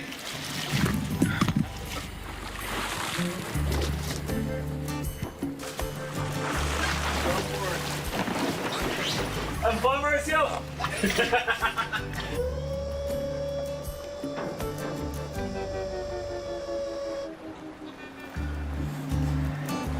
Okay, now let's go out and see if we can find some waves.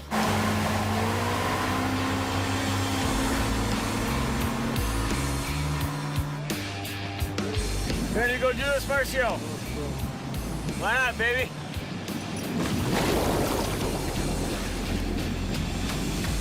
Okay. The drift between them is because one went out before the other one, thinking the plane would be still, but the plane is moving. In reality, it's a potentially deadly mistake, losing track of each other and their rescue raft. And so they have to swim this far to get each other. Now I want you to swim to us. They are getting very tired. Look. All right, Marcio. I'm done with this. Down and up. On board. Then down and up. See. Did good. All right. I told you this was a bad idea. That just reaffirms my belief that I never want to crash. That's hard work. And it's cold.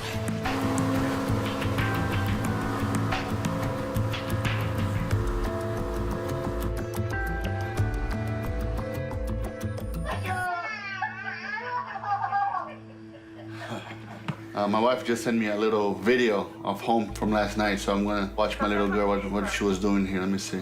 Oh boy. I wish she was there. When I was going to survival training, it's really an amazing eye-opener how dangerous these things are. You know, we fly in the United States, and there's an airport every 20 miles, and there's an infrastructure behind it, and here, there's nothing. It's you are on your own.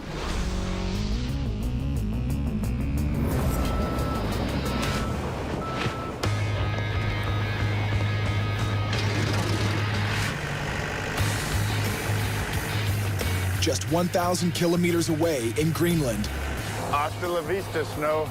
Corey's a one-man ground crew. What are you doing? Is it working? Yeah, take a look. Well, it's tough to say. I'm worried about the frost. What do you think, boss? I think we have to de-ice. Do you guys have a de-ice truck? And I do know these shoes were a dumb idea. Okay, down to business. Looks like we're gonna need de-icing after all. Shouldn't be a problem, but it's gonna cost at least 700 to 900 US. That hurts. We don't need a lot. We just need a little bit. The margins are so tight on these trips that we have to watch every single dollar. There's a good chance we can lose money before the plane even gets there if all these expenses get out of hand. Wow. All right, well, I guess $750 to stay alive is probably worth it. Yeah. The hundreds are flying out of this bag.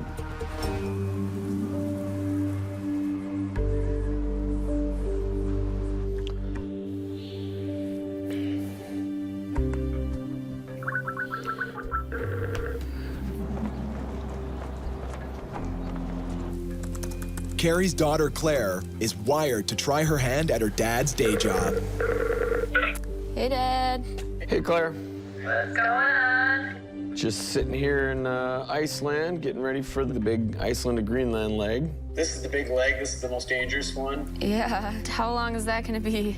With the winds we have today, just a little over 4 hours. A long stretch of ocean. Yeah. Jeez. Yeah, I wouldn't want to be taking you on this one. I'd be a nervous wreck. Oh, come on. I could handle this.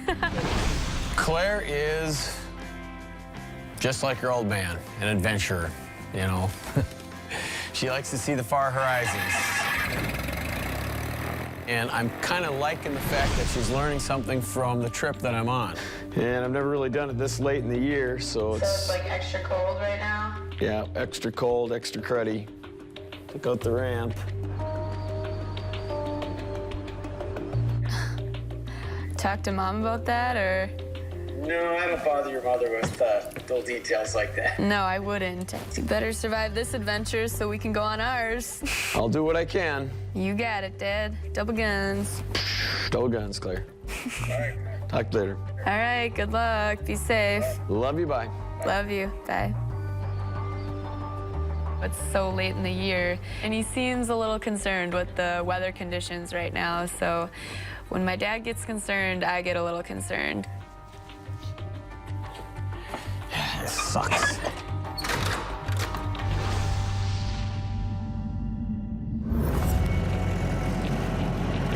One time zone away, Corey's got a call to make too.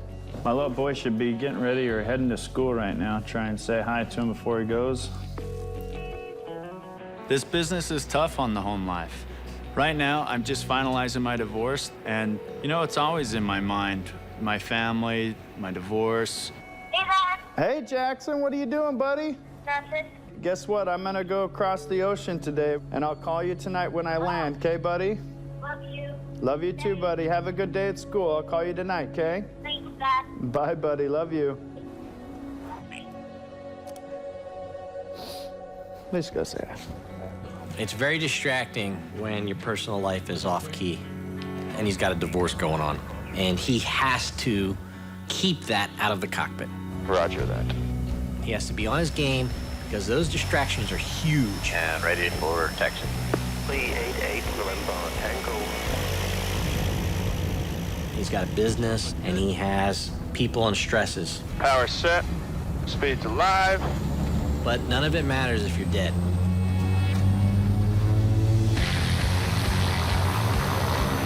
Outstanding.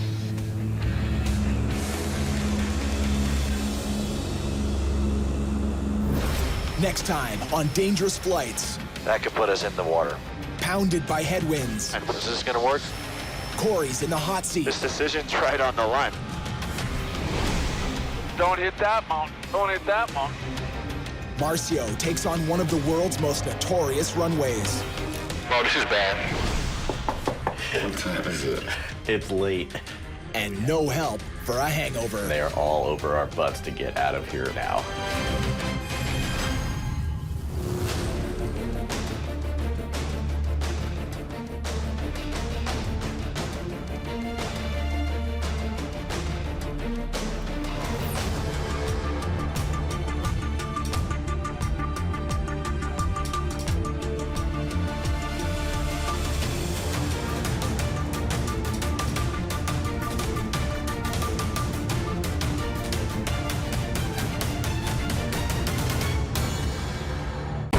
It's aviation's final frontier.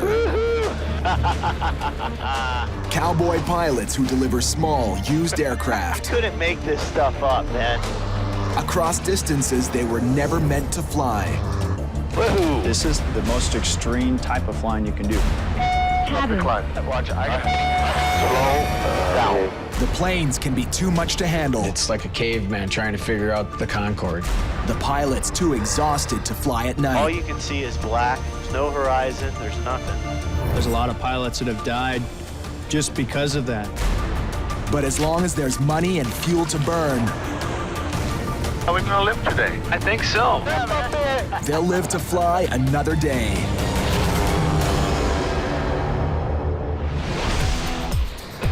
On the last leg of a 19,000-kilometer marathon, two ferry pilots race to the finish line in a state-of-the-art Phenom jet. See Vegas? See the airport right there? I have the airport. Slow down, slow down, slow down. Marcio Lucchese has flown plenty of these babies, but this is the first jet flight for Kerry McCauley, and he'll be landing it in front of the new owner. Dude, land there, land there. Autopilot. Start putting your flaps, start slowing down. If you're shelling out $3.5 million on an executive jet, you want it handled with kid gloves. Figuring, full flaps, no warning lights. Sink rate. Pull up. Pull up a little bit. Sink rate. There you go, just a little. That's beautiful. A little bit of power now. Right, don't dive for now. Just keep it nose up, nose up. Nose up. Perfect, my friend, perfect. Well, that's my boy. And start braking. More braking, more braking.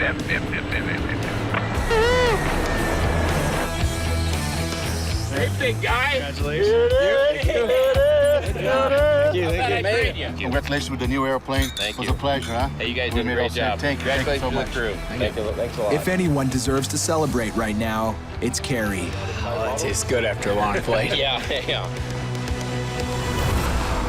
This trip, flying halfway around the globe, from Australia to America, was his trial by fire. Cabin. Cabin. Cabin. Cabin. Learning to take orders from a computer. What the hell was that? Stall. Stall. And trying to hold it together when everything's falling apart. Kerry did really well. I was not expecting for him to pick up as quick as he did. Yeah, man, looking forward to do it again. Yeah, they say you can't teach an old dog new tricks, but you can teach an old pilot how to fly a jet, apparently. Kerry might have plans to cool his heels in Vegas, but he won't get the chance. Yeah, it seems to be a nice plane. I haven't seen it myself, but the broker told me it's nice. Back at head office, boss Corey Benson just landed a big contract to deliver a plane to Argentina. And he wants Kerry on it right away. This is Kerry. Hey, Kerry, it's Corey Benson, CB Aviation. How are you? I've got a trip that just came up extremely quickly. I need you to captain a Navajo down to Argentina. Yeah, sure, no problem. There was another ferry company that was doing the flight, and they quit halfway through. So the client called me in a panic and is begging for us to do it. This is a chance for Corey to grow his new business and to succeed where others have failed.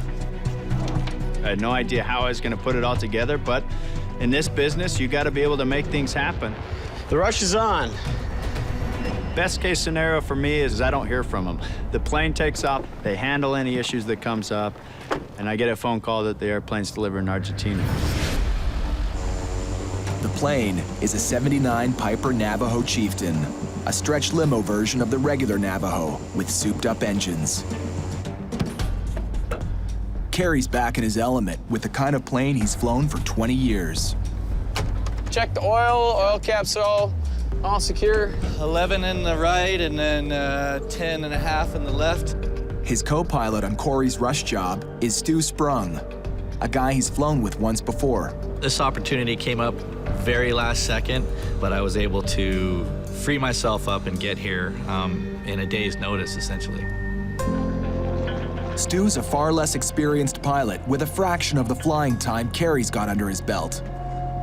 Just about all set? Yep. So on this flight, there's no question who's in the driver's seat. I've been chosen to be captain, or however we want to put that. So, you know, we're gonna be working as a team on this. All the decisions be basically mutual. But if push comes to shove and someone needs to make a decision, I guess that'll kind of fall to me. Right. Let's get out of here. Right 360, 22, clear for takeoff, 608. We got gas on the main. We got an undercarriage. We got mixture. We got props. Do you want to take off? Sure. Right away, Kerry gives Stu the chance to show his stuff. I will get the gear. A little heavy. Your nose down. Gear coming up. Nose down, nose down, nose down, nose down. Okay, you got it? Yep, there. You have the controls. They'll head first to the islands of Turks and Caicos, then fly another 8,000 kilometers south all the way down to Argentina. Destination 1700. Roger. Roger, sounds so much more sexy down south. But as they approach Turks and Caicos, Kerry spots trouble. Boy, that gauge is kind of pegged. Yeah, you're right. It's not vibrating. I do not like that. No, I mean, we're not at an extreme power setting at all. The oil temperature gauge shows the right engine is running hot. The right engine always does burn a little hotter. Cylinder head is normal, and the oil temp is super hot. It's just not making any sense. Still, it makes me nervous. I don't like a needle touching the red line. It's not that gauge. We could cook this engine in a heartbeat. If the engine is overheating, it could set the whole plane on fire. I want to get this thing on the ground. I don't want to screw around. That gauge is making me really nervous.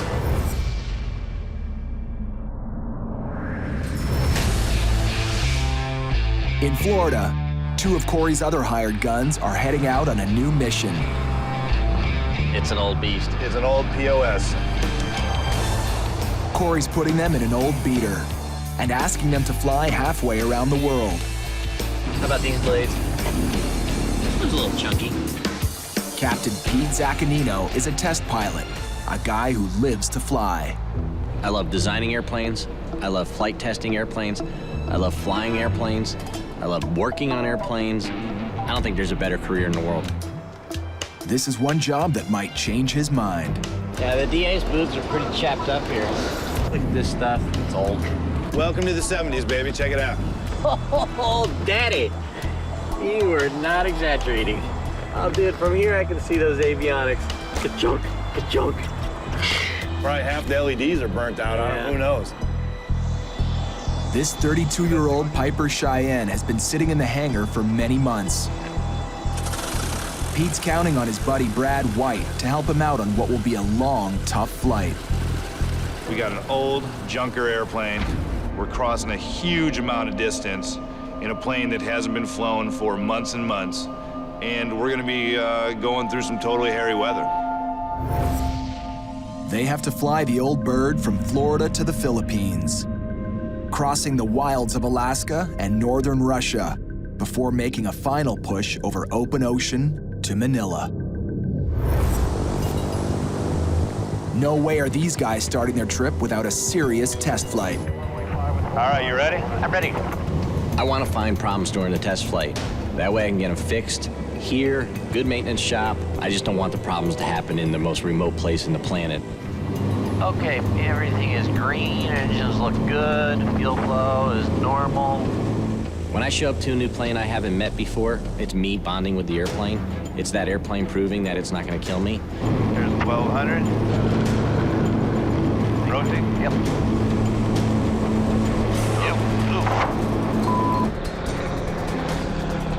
Yeah, that trim is a little funky. Yes, it is. Trim controls small flaps on the tail that are crucial for climbing and descending. Man, that is weird. And this trim is barely working. Try getting yours trimmed up. Yeah, it's sluggish. Yeah, that could be a showstopper if we did lose trim and controllability. That would totally suck. Yeah. A plane's trim can make the difference between life and death. If the trim tab fails, that's a serious, serious situation. Aircraft could end up nose up vertical, nose down vertical, or upside down. All very hazardous scenarios. Pete and Brad cut their test flight short. I'll just start down. I'll just do it. As the Cheyenne comes in for a landing, the trim decides to behave. 3 green, no red, full flaps, we're clear to land. Alrighty. But not many aviators grow old, flying unreliable equipment. Well, we got a major trim problem. Yeah. So until the problem's fixed, this old bird is grounded.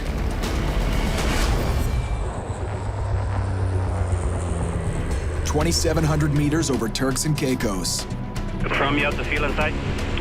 Negative, not just yet. There's a part in the way. The oil gauge is telling Carrie and Stu they have an overheating engine, so they're trying to land the Navajo as soon as they can. Seat belts, fuel pumps. Gear coming down.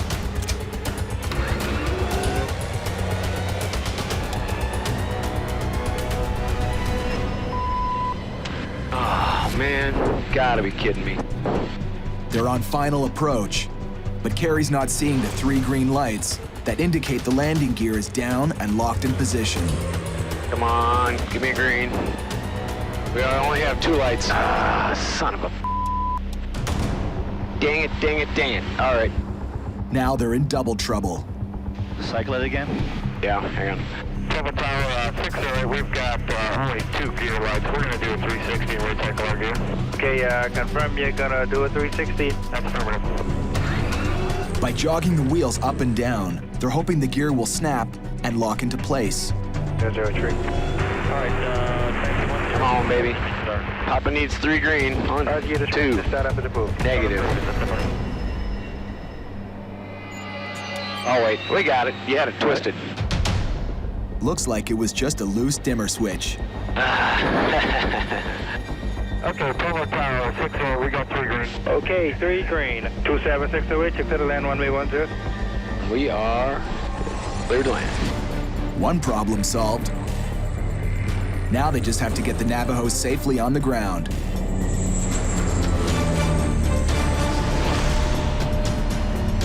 There.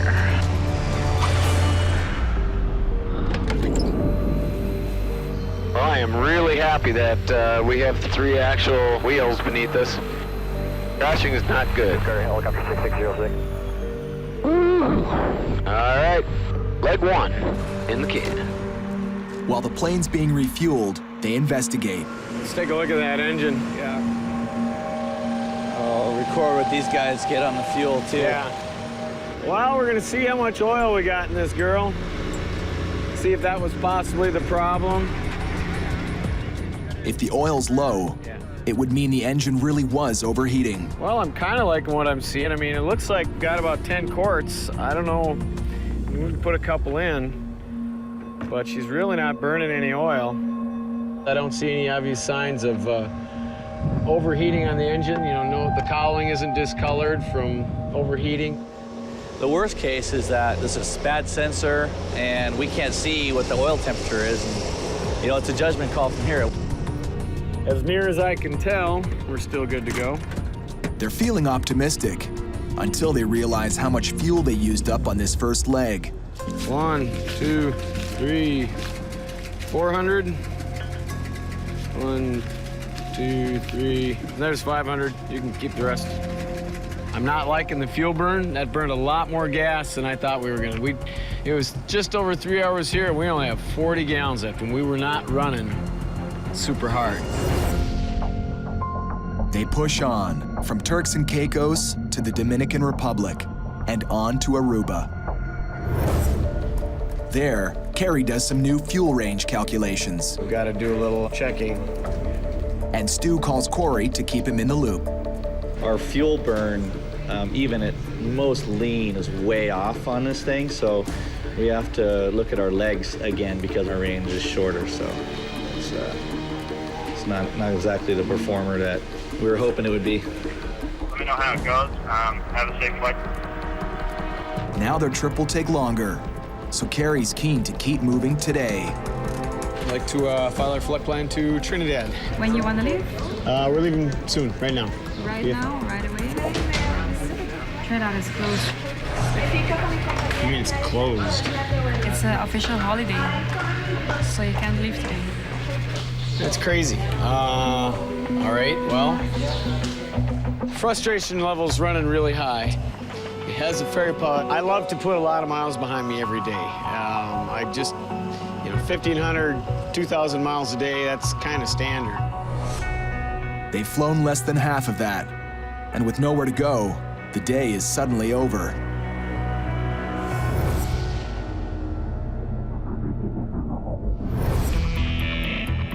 Back up in Florida, Pete and Brad are even worse off. Stuck at 0 altitude and 0 speed, with a trim control they don't trust. I'm eager to hear if we need parts for the plane. Yep. They're stuck with this Piper Cheyenne, an old bird in desperate need of a good mechanic. I do not see anything binding or slipping in the actual mechanical control wheel. You don't see that play where you gotta roll it an inch or two before it starts. Yeah, but that's normal in some airplanes, especially when you have that electric trim. Yeah, I've never seen that before. It's not very common.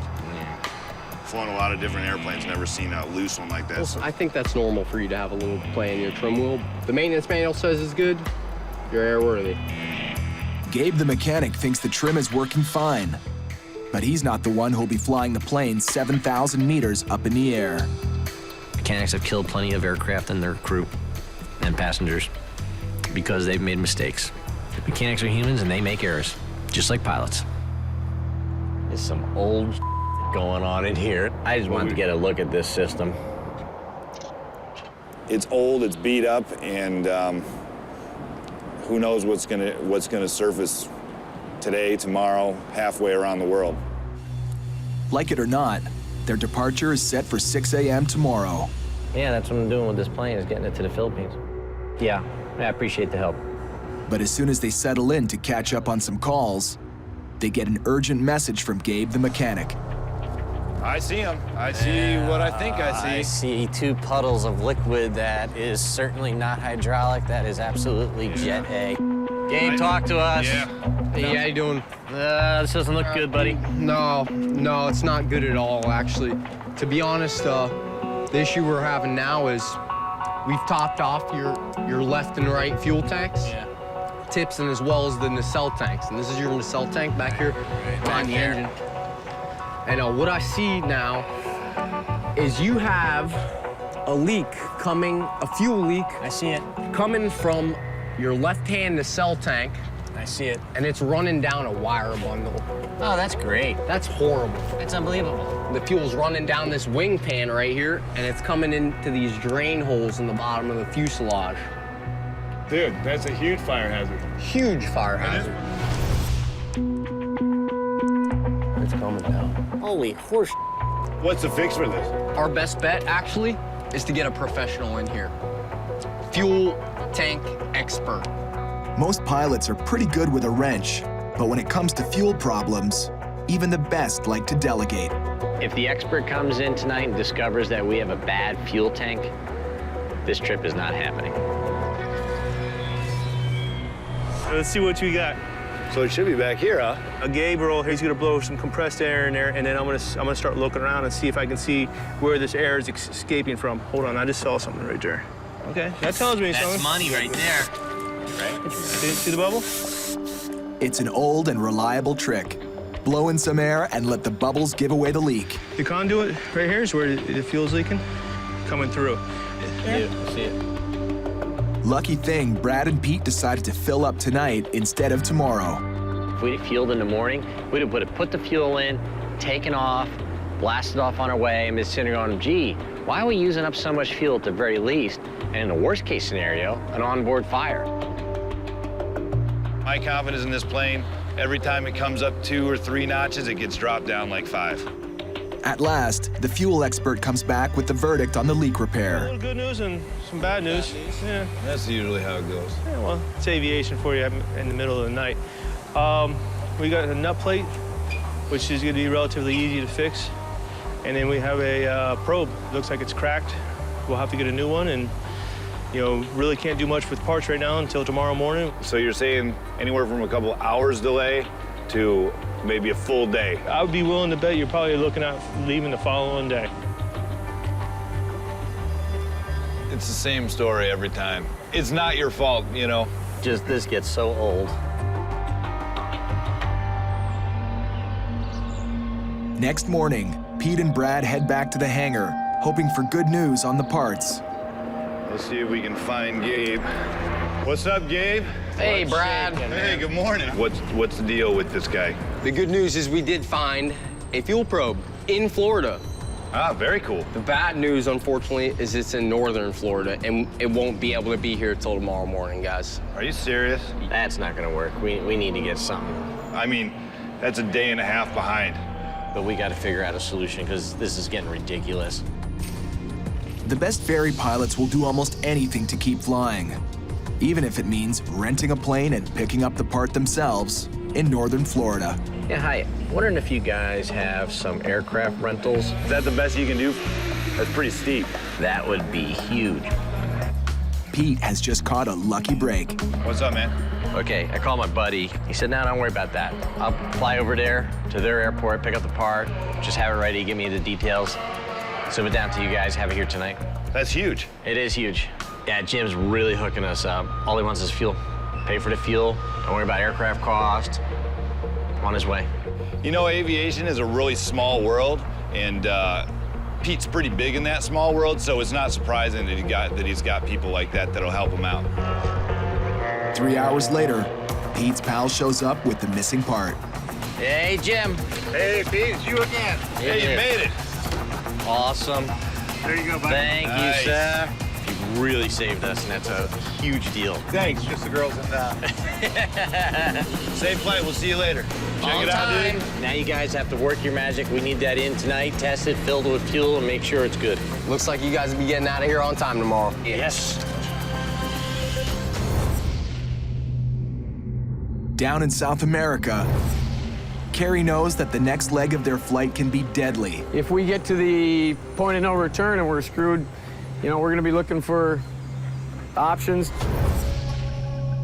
It's almost 1,000 kilometers from Georgetown, Guyana, over non-stop Amazon jungle to Macapá, Brazil. This is the long one, kind of the dangerous one, because there's no airports in between, nowhere to go. If we have a problem when we're out of range of either airport from going down in the Amazon.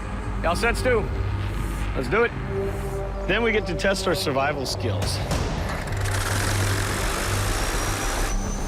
They'll be pushing the absolute limit of the fuel range for the Navajo. It's already burning more than it should. 30 gallons an hour will give us maybe 45-minute reserve today, which is not even close to what I would like to have. If we have an engine problem and we have to dodge thunderstorms, we're gonna be in trouble. So we're really just kind of crossing our fingers on this one and going for it.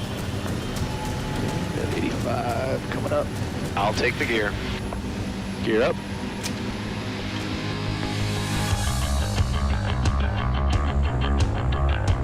got some time to make up. We do. An airport holiday yesterday in Trinidad put them behind schedule. That's why they're gunning it today. This thing is turbocharged. It goes a little faster, and we get just a little bit more range the higher we go. So, see what that does. I say we just do it. Hang on, a couple bumps. Woo! There we go. The weather isn't doing them any favors. If these headwinds get any worse, we're screwed. That is slow. We got to be pushing a 35-mile headwind. They're slowing down and using a lot more fuel than they'd planned. That's not good. Keep an eye on that fuel pressure, because if that thing sputters while we're on approach, we gotta go to those boost pumps right away. Okay. 36.6 miles. Come on, baby. Now the engines are sucking in the tank's reserves. I'm putting my shoulder harness on now. Probably not a bad idea. At least one of the engines should still be running by the time we get there, but they're running pretty low, so I really hope we make it.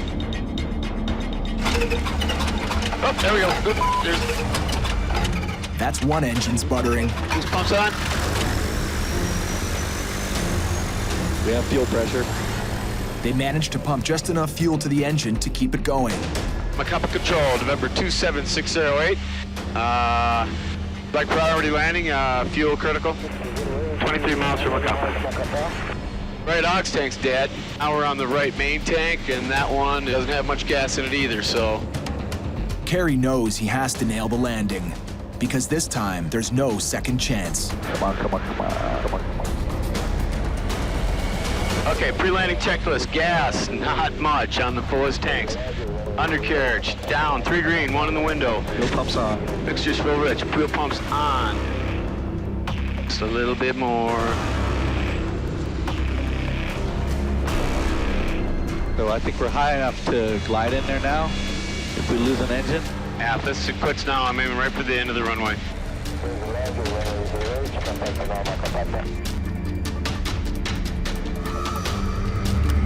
Coming full flaps. I think I got the runway made. Oh, man. Yes. Ay, ay, ay, ay. Nice, nice, nice, nice, nice. Flaps, not the gear, the flaps. Boost pumps off. Woohoo! Back on the ground. Safe and sound.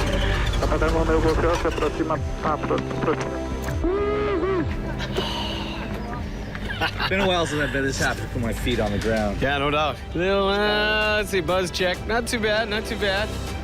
That was intense, but the fact is we have possibly two more legs left today, and you got to have a clear head to do it. So we need to reset and try to get back in the air as soon as possible. Stu and Kerry are still 4,000 kilometers from their delivery target in Argentina, with only 3 days to go. All right. Corey made some promises to the new owners, and he's really counting on me to get it done and keep his promise for him. This plane needs to get down there fast. 4,000 kilometers north. All right, you ready? I'm ready. The Cheyenne's fuel leak has been repaired, so Pete and Brad are finally taking off. Departing runway 5. Thanks caution for birds on us in the airport. They have a giant marathon ahead of them, 16,000 kilometers, from the sandy beaches of Florida all the way to the Philippine jungles. Yes, redoodle. Next stop's only 8 hours away. Today they'll fly 3,300 kilometers and stop in Utah to refuel. At least, that was the plan. Because now, the Cheyenne is showing her age all over again. Got ice all over this windscreen and it sucks. I can't see anything. Nothing. No heater. See the heater? Nothing. There's no heater. Up at 7,000 meters, the temperature outside drops to negative 30 degrees Celsius. And that cold is seeping into the cabin. We got things freezing up. We got nuts and bolts freezing up. We got a windshield that won't defrost. It's just one thing after another. Let me start making a list, dude, because this is crap. Here, why don't we start here with the LEDs you said are burnt out? Okay, LEDs. I'm gonna put heater / defrost, because Yeah, the defrost. we have a multitude of avionics problems going on up here. Yes. Things that are in-op, they're not labeled in-op. De-ice. I wonder if I should even go there. Not now. Please don't do it. If the de-icers don't de-ice the props, flying across Alaska and northern Russia will be a game of airborne Russian roulette. Because the icy conditions can shoot them down almost anywhere. I have zero confidence in this aircraft right now. Yeah. I will not fly this at night. I will not fly this into weather. I will not fly this into ice right now. Period. I'm pretty much on board with that. As soon as this plane touches down, she's headed straight back to the hangar. With just 1/5 of the journey behind her and 13,000 kilometers to go.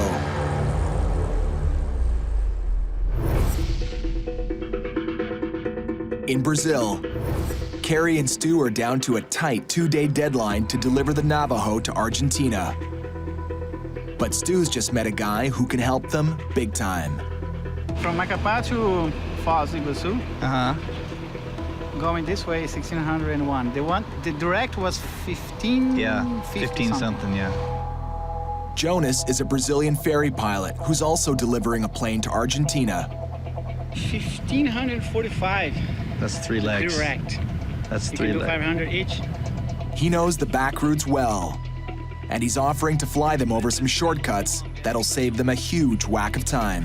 We really scored. Having a native to escort you is unbelievably lucky. So that's why I really love ferry flying. I love going to the small airports and meeting all the pilots. You know, I don't like going to big international airports and meeting bureaucrats. That's just painful. It's like getting a root canal.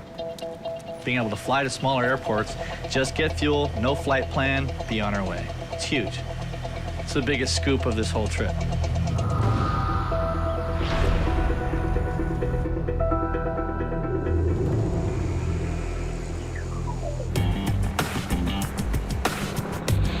What's your altitude at 2992? Oh, there it is.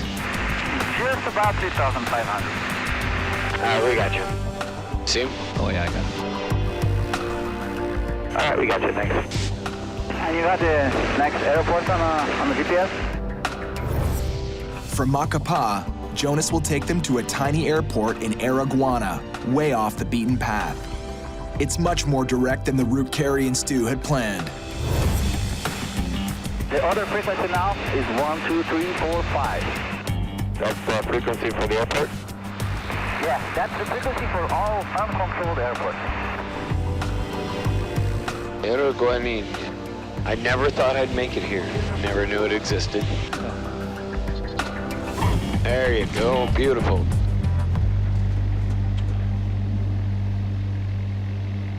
Turn and burn, in and out. Not a bureaucrat in sight.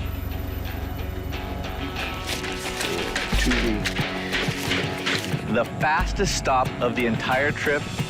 It's amazing. For the first time since Stu and Carrie hit the clouds, they've got a decent chance of making good on Corey's promise to deliver this Navajo to its owner on time. Now all they have to do is keep up with their new friend. For 9 hours, Pete and Brad have pushed this limping Cheyenne across the Midwest. Holy cow, my feet are, I think, frozen to the floor. And that's with a newspaper insulator. Yeah, that floor is colder because I don't have the sun here now either. Just add it to the list of the other stuff that the mechanics got to look at when we get to Utah.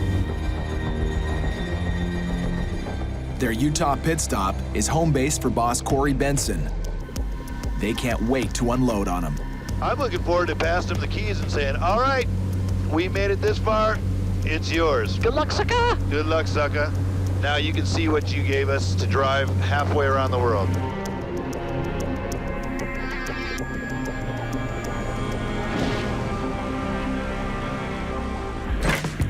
Corey's waiting when they land, You made it! knowing he's about to get an earful. We made it. How's the flight end?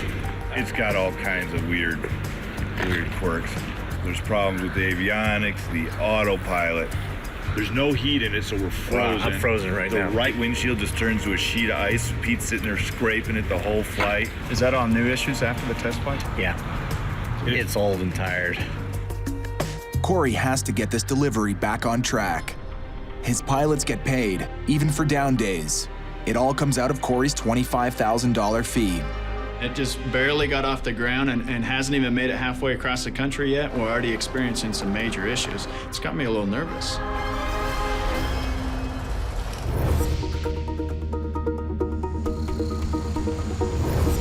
With the help of Jonas, the Brazilian ferry pilot, Stu and Carrie have crossed this country in record time. And to their surprise, that means the Navajo flight is now ahead of schedule. Yeah, we just landed down here in the Brazilian border at what is it? Fazigazul. Only 3 hours from delivery, they need Corey to confirm the drop-off point. Got refueled, and we're just giving you a call to see what the latest is. Perfect. They would like you to continue to a private airstrip in Rosario. There will not be customs at this airstrip. I'm showing you the coordinates right now. To these guys, landing without clearing customs sounds dodgy. Do they have this covered with the government already, or are we, because that's an illegal landing. I understand where you're coming from, and I can answer that question for you. It might be best if you guys give Franco a call directly. If no one has their problems or changes, please give me. Okay, guys. All right. Thank you very much. Yep, bye. That sounds like the craziest thing to happen the entire trip. Entering a country without clearing customs, well, I don't know what they call it in Argentina, but it's a felony in the United States. And as pilots, we definitely have to follow some very specific rules, especially if we want to stay pilots, for one, and not go to jail, too. They've pushed themselves to the limit the last 6 days. They're only 1,000 kilometers from the finish line, but they refuse to risk everything for Corey's client. I'm not going into that private strip, no matter what he says. That's just stupid. We'll get busted. Nah. It doesn't take long for the owner to come up with a new game plan. I mean, we will try to take off earlier, but we still have to clear customs and immigration, pay landing fees, flight plan. Okay, that will work. Thank you, Franco. Bye-bye. He's gotten rid of the dirt strip behind his buddy's plantation or something, who knows what it was. So now we're going to the international airport, we're getting customs, everything's great, so very cool. Back on track. With a squeaky clean and legal landing all lined up, Stu and Carrie start off on the last leg of their trip. I will get the gear. Finish line, now just 3 hours away. Back up north in Utah, Brad and Corey are trying to sort out some of the problems with the Cheyenne. And we're gonna double check that heater and all the de-icing stuff and make sure it works. Ice-cold temperatures in the cockpit on the first leg of the trip could be an ominous warning of a more serious problem. Seeing if it's gonna heat up. If there's no heat hitting the propellers or wings, even the thinnest layer of ice can alter the aerodynamics. Nothing on this, Brad. Enough to turn the Cheyenne into a kamikaze dive bomber. Well, we've got some pretty major issues. I'm gonna have to call the owner. He's gonna be super frustrated, but these are just out of our control. Part of the challenge of ferry flying, especially older planes like this, if something can break, it will break. Hello, Edwin. It's Corey Benson with CB Aviation. How are you? We've got some pretty major problems with the airplane. It's just absolutely not safe for these guys to continue on how it is. For now, the Cheyenne is Corey's problem. We'll get you briefed on the safety, the seat belts. Corey isn't the only one based in Utah. Parachute. Pete lives here too. And so does his personal training jet, the Aero L-39 Albatross. Couple things. Throttle, you know what that is. Fuel on and off. Don't touch that, please. Okay. This jettisons the canopy. We pull that handle all the way down. Canopy will just fly away. Grab the handle and release it, and the parachute will open. Handle. That one forward. Boom. Upside down, we're out. Yep. I'm totally pumped. I'm not sure what to expect, but you know, the plane looks awesome. Brad's flown a few jets, but he's never been taught what to do when that jet's out of control in the wrong position. This is super important training. Every pilot should do it. It just teaches you how to recover an airplane if it's upside down, if it's nose straight up, nose straight down. It kills a lot of pilots. Here we go, huh?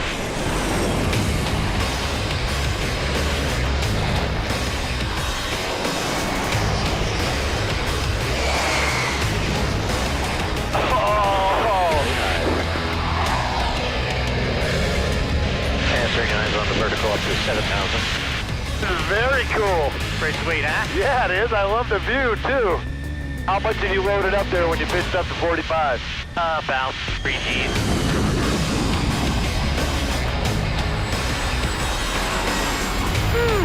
That was awesome, dude. Okay, you got the aircraft? I've got it. Okay, full aileron left or right. Oh, sorry. That's okay, that's all right. Sweet, roll it out level. Isn't that cool? Woo-hoo! I'm digging it. Gonna roll inverted. I'm gonna float it down to the horizon. That was about good. Now roll back. Dude, how cool is that? And that bitchin'? That's bitchin'. Yeah, that was awesome, dude. Pretty cool, isn't it? Yep. That's a good sign right there. I could feel it when we were loading up a little negative. Yeah. Like when we were coming through, that's when I was just like, whoa. All right, I earned the hat then. All right.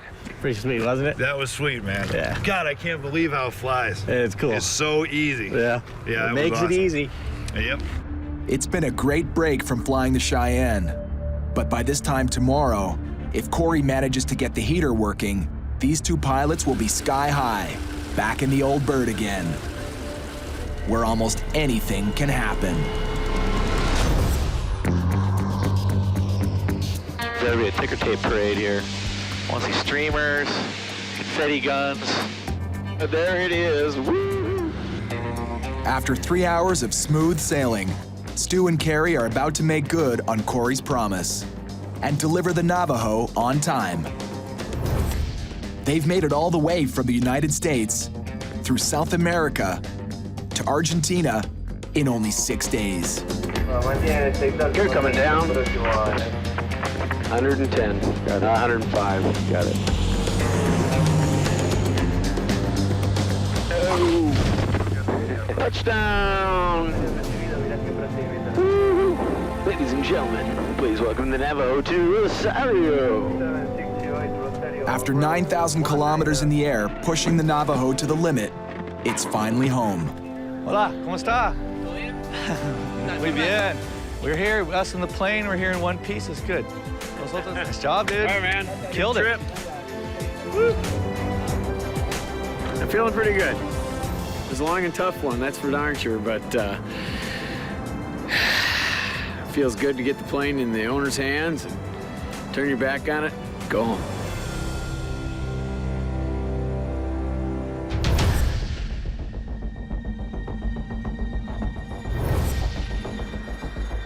Pete and Brad know this Cheyenne will never fly like yesterday's L-39 jet. But Corey and the mechanic did get the prop de-icers working. Hey, John, what's the word? Hey, Brad. Hey, Pete. We found that there was a couple of loose ground wires to the de-ice boots on the props. So we tightened those up, did another test, and everything worked. The safety problem is out of the way, but that's small comfort because the cabin is still cold as a beer cooler. We need the heater. It's way too cold and we got way too long to go, so. So we're doing a little troubleshooting here to try and figure out what in the system is not working. Hey, John, I'm feeling heat on the floor. Oh, yeah, the floor's getting warm. Yeah, it's totally working fine. That's great news. That's totally good news. Man, it's pumping like crazy. It feels great. Yeah, that's a relief. The last thing on their list is the avionics, the electronic systems that control many of the aircraft's mechanical functions. With so many things breaking down, Pete and Brad have never had time to test them properly. Ready? I'm ready. But this time, they can't even get off the ground. Oh. I got a reverser lock light, and I have this flickering. This is really strange. We got that beta light flashing. It's a light that indicates the propellers are in the beta range, which is the reverse. And having the engine allow the propeller to go into reverse in flight is extremely hazardous. See if he answers it Sunday. And he doesn't know my number. This is Corey. Hey, Corey, it's Brad and Pete. How you doing? What's going on, boys? The plane is giving us an indication that there's something wrong with the beta on the left engine. The plan of action. John is on it right now. Corey's got the maintenance manual out, and it's repeating the problem, so it's not intermittent. We'll just keep you updated. Okay, perfect. All right, see ya. You know what? I mean, this is no joke. I don't have 3 months to go limping across the planet with this thing. Next time on Dangerous Flights. I'm getting so Can bored. somebody tell me what the heck? Pete and Brad are running out of patience with the old bird. This is a technologically advanced aircraft. So what you're telling me is you'd like to be captain? Carrie and Stu battle for control of the captain's seat. Easy there, Hoss. Okay, easy to be. You're the one with the hand on the throttle. And bad weather is endangering both flights. You gonna be able to see anything, dude? I don't mind rain much at all, but lightning's bad.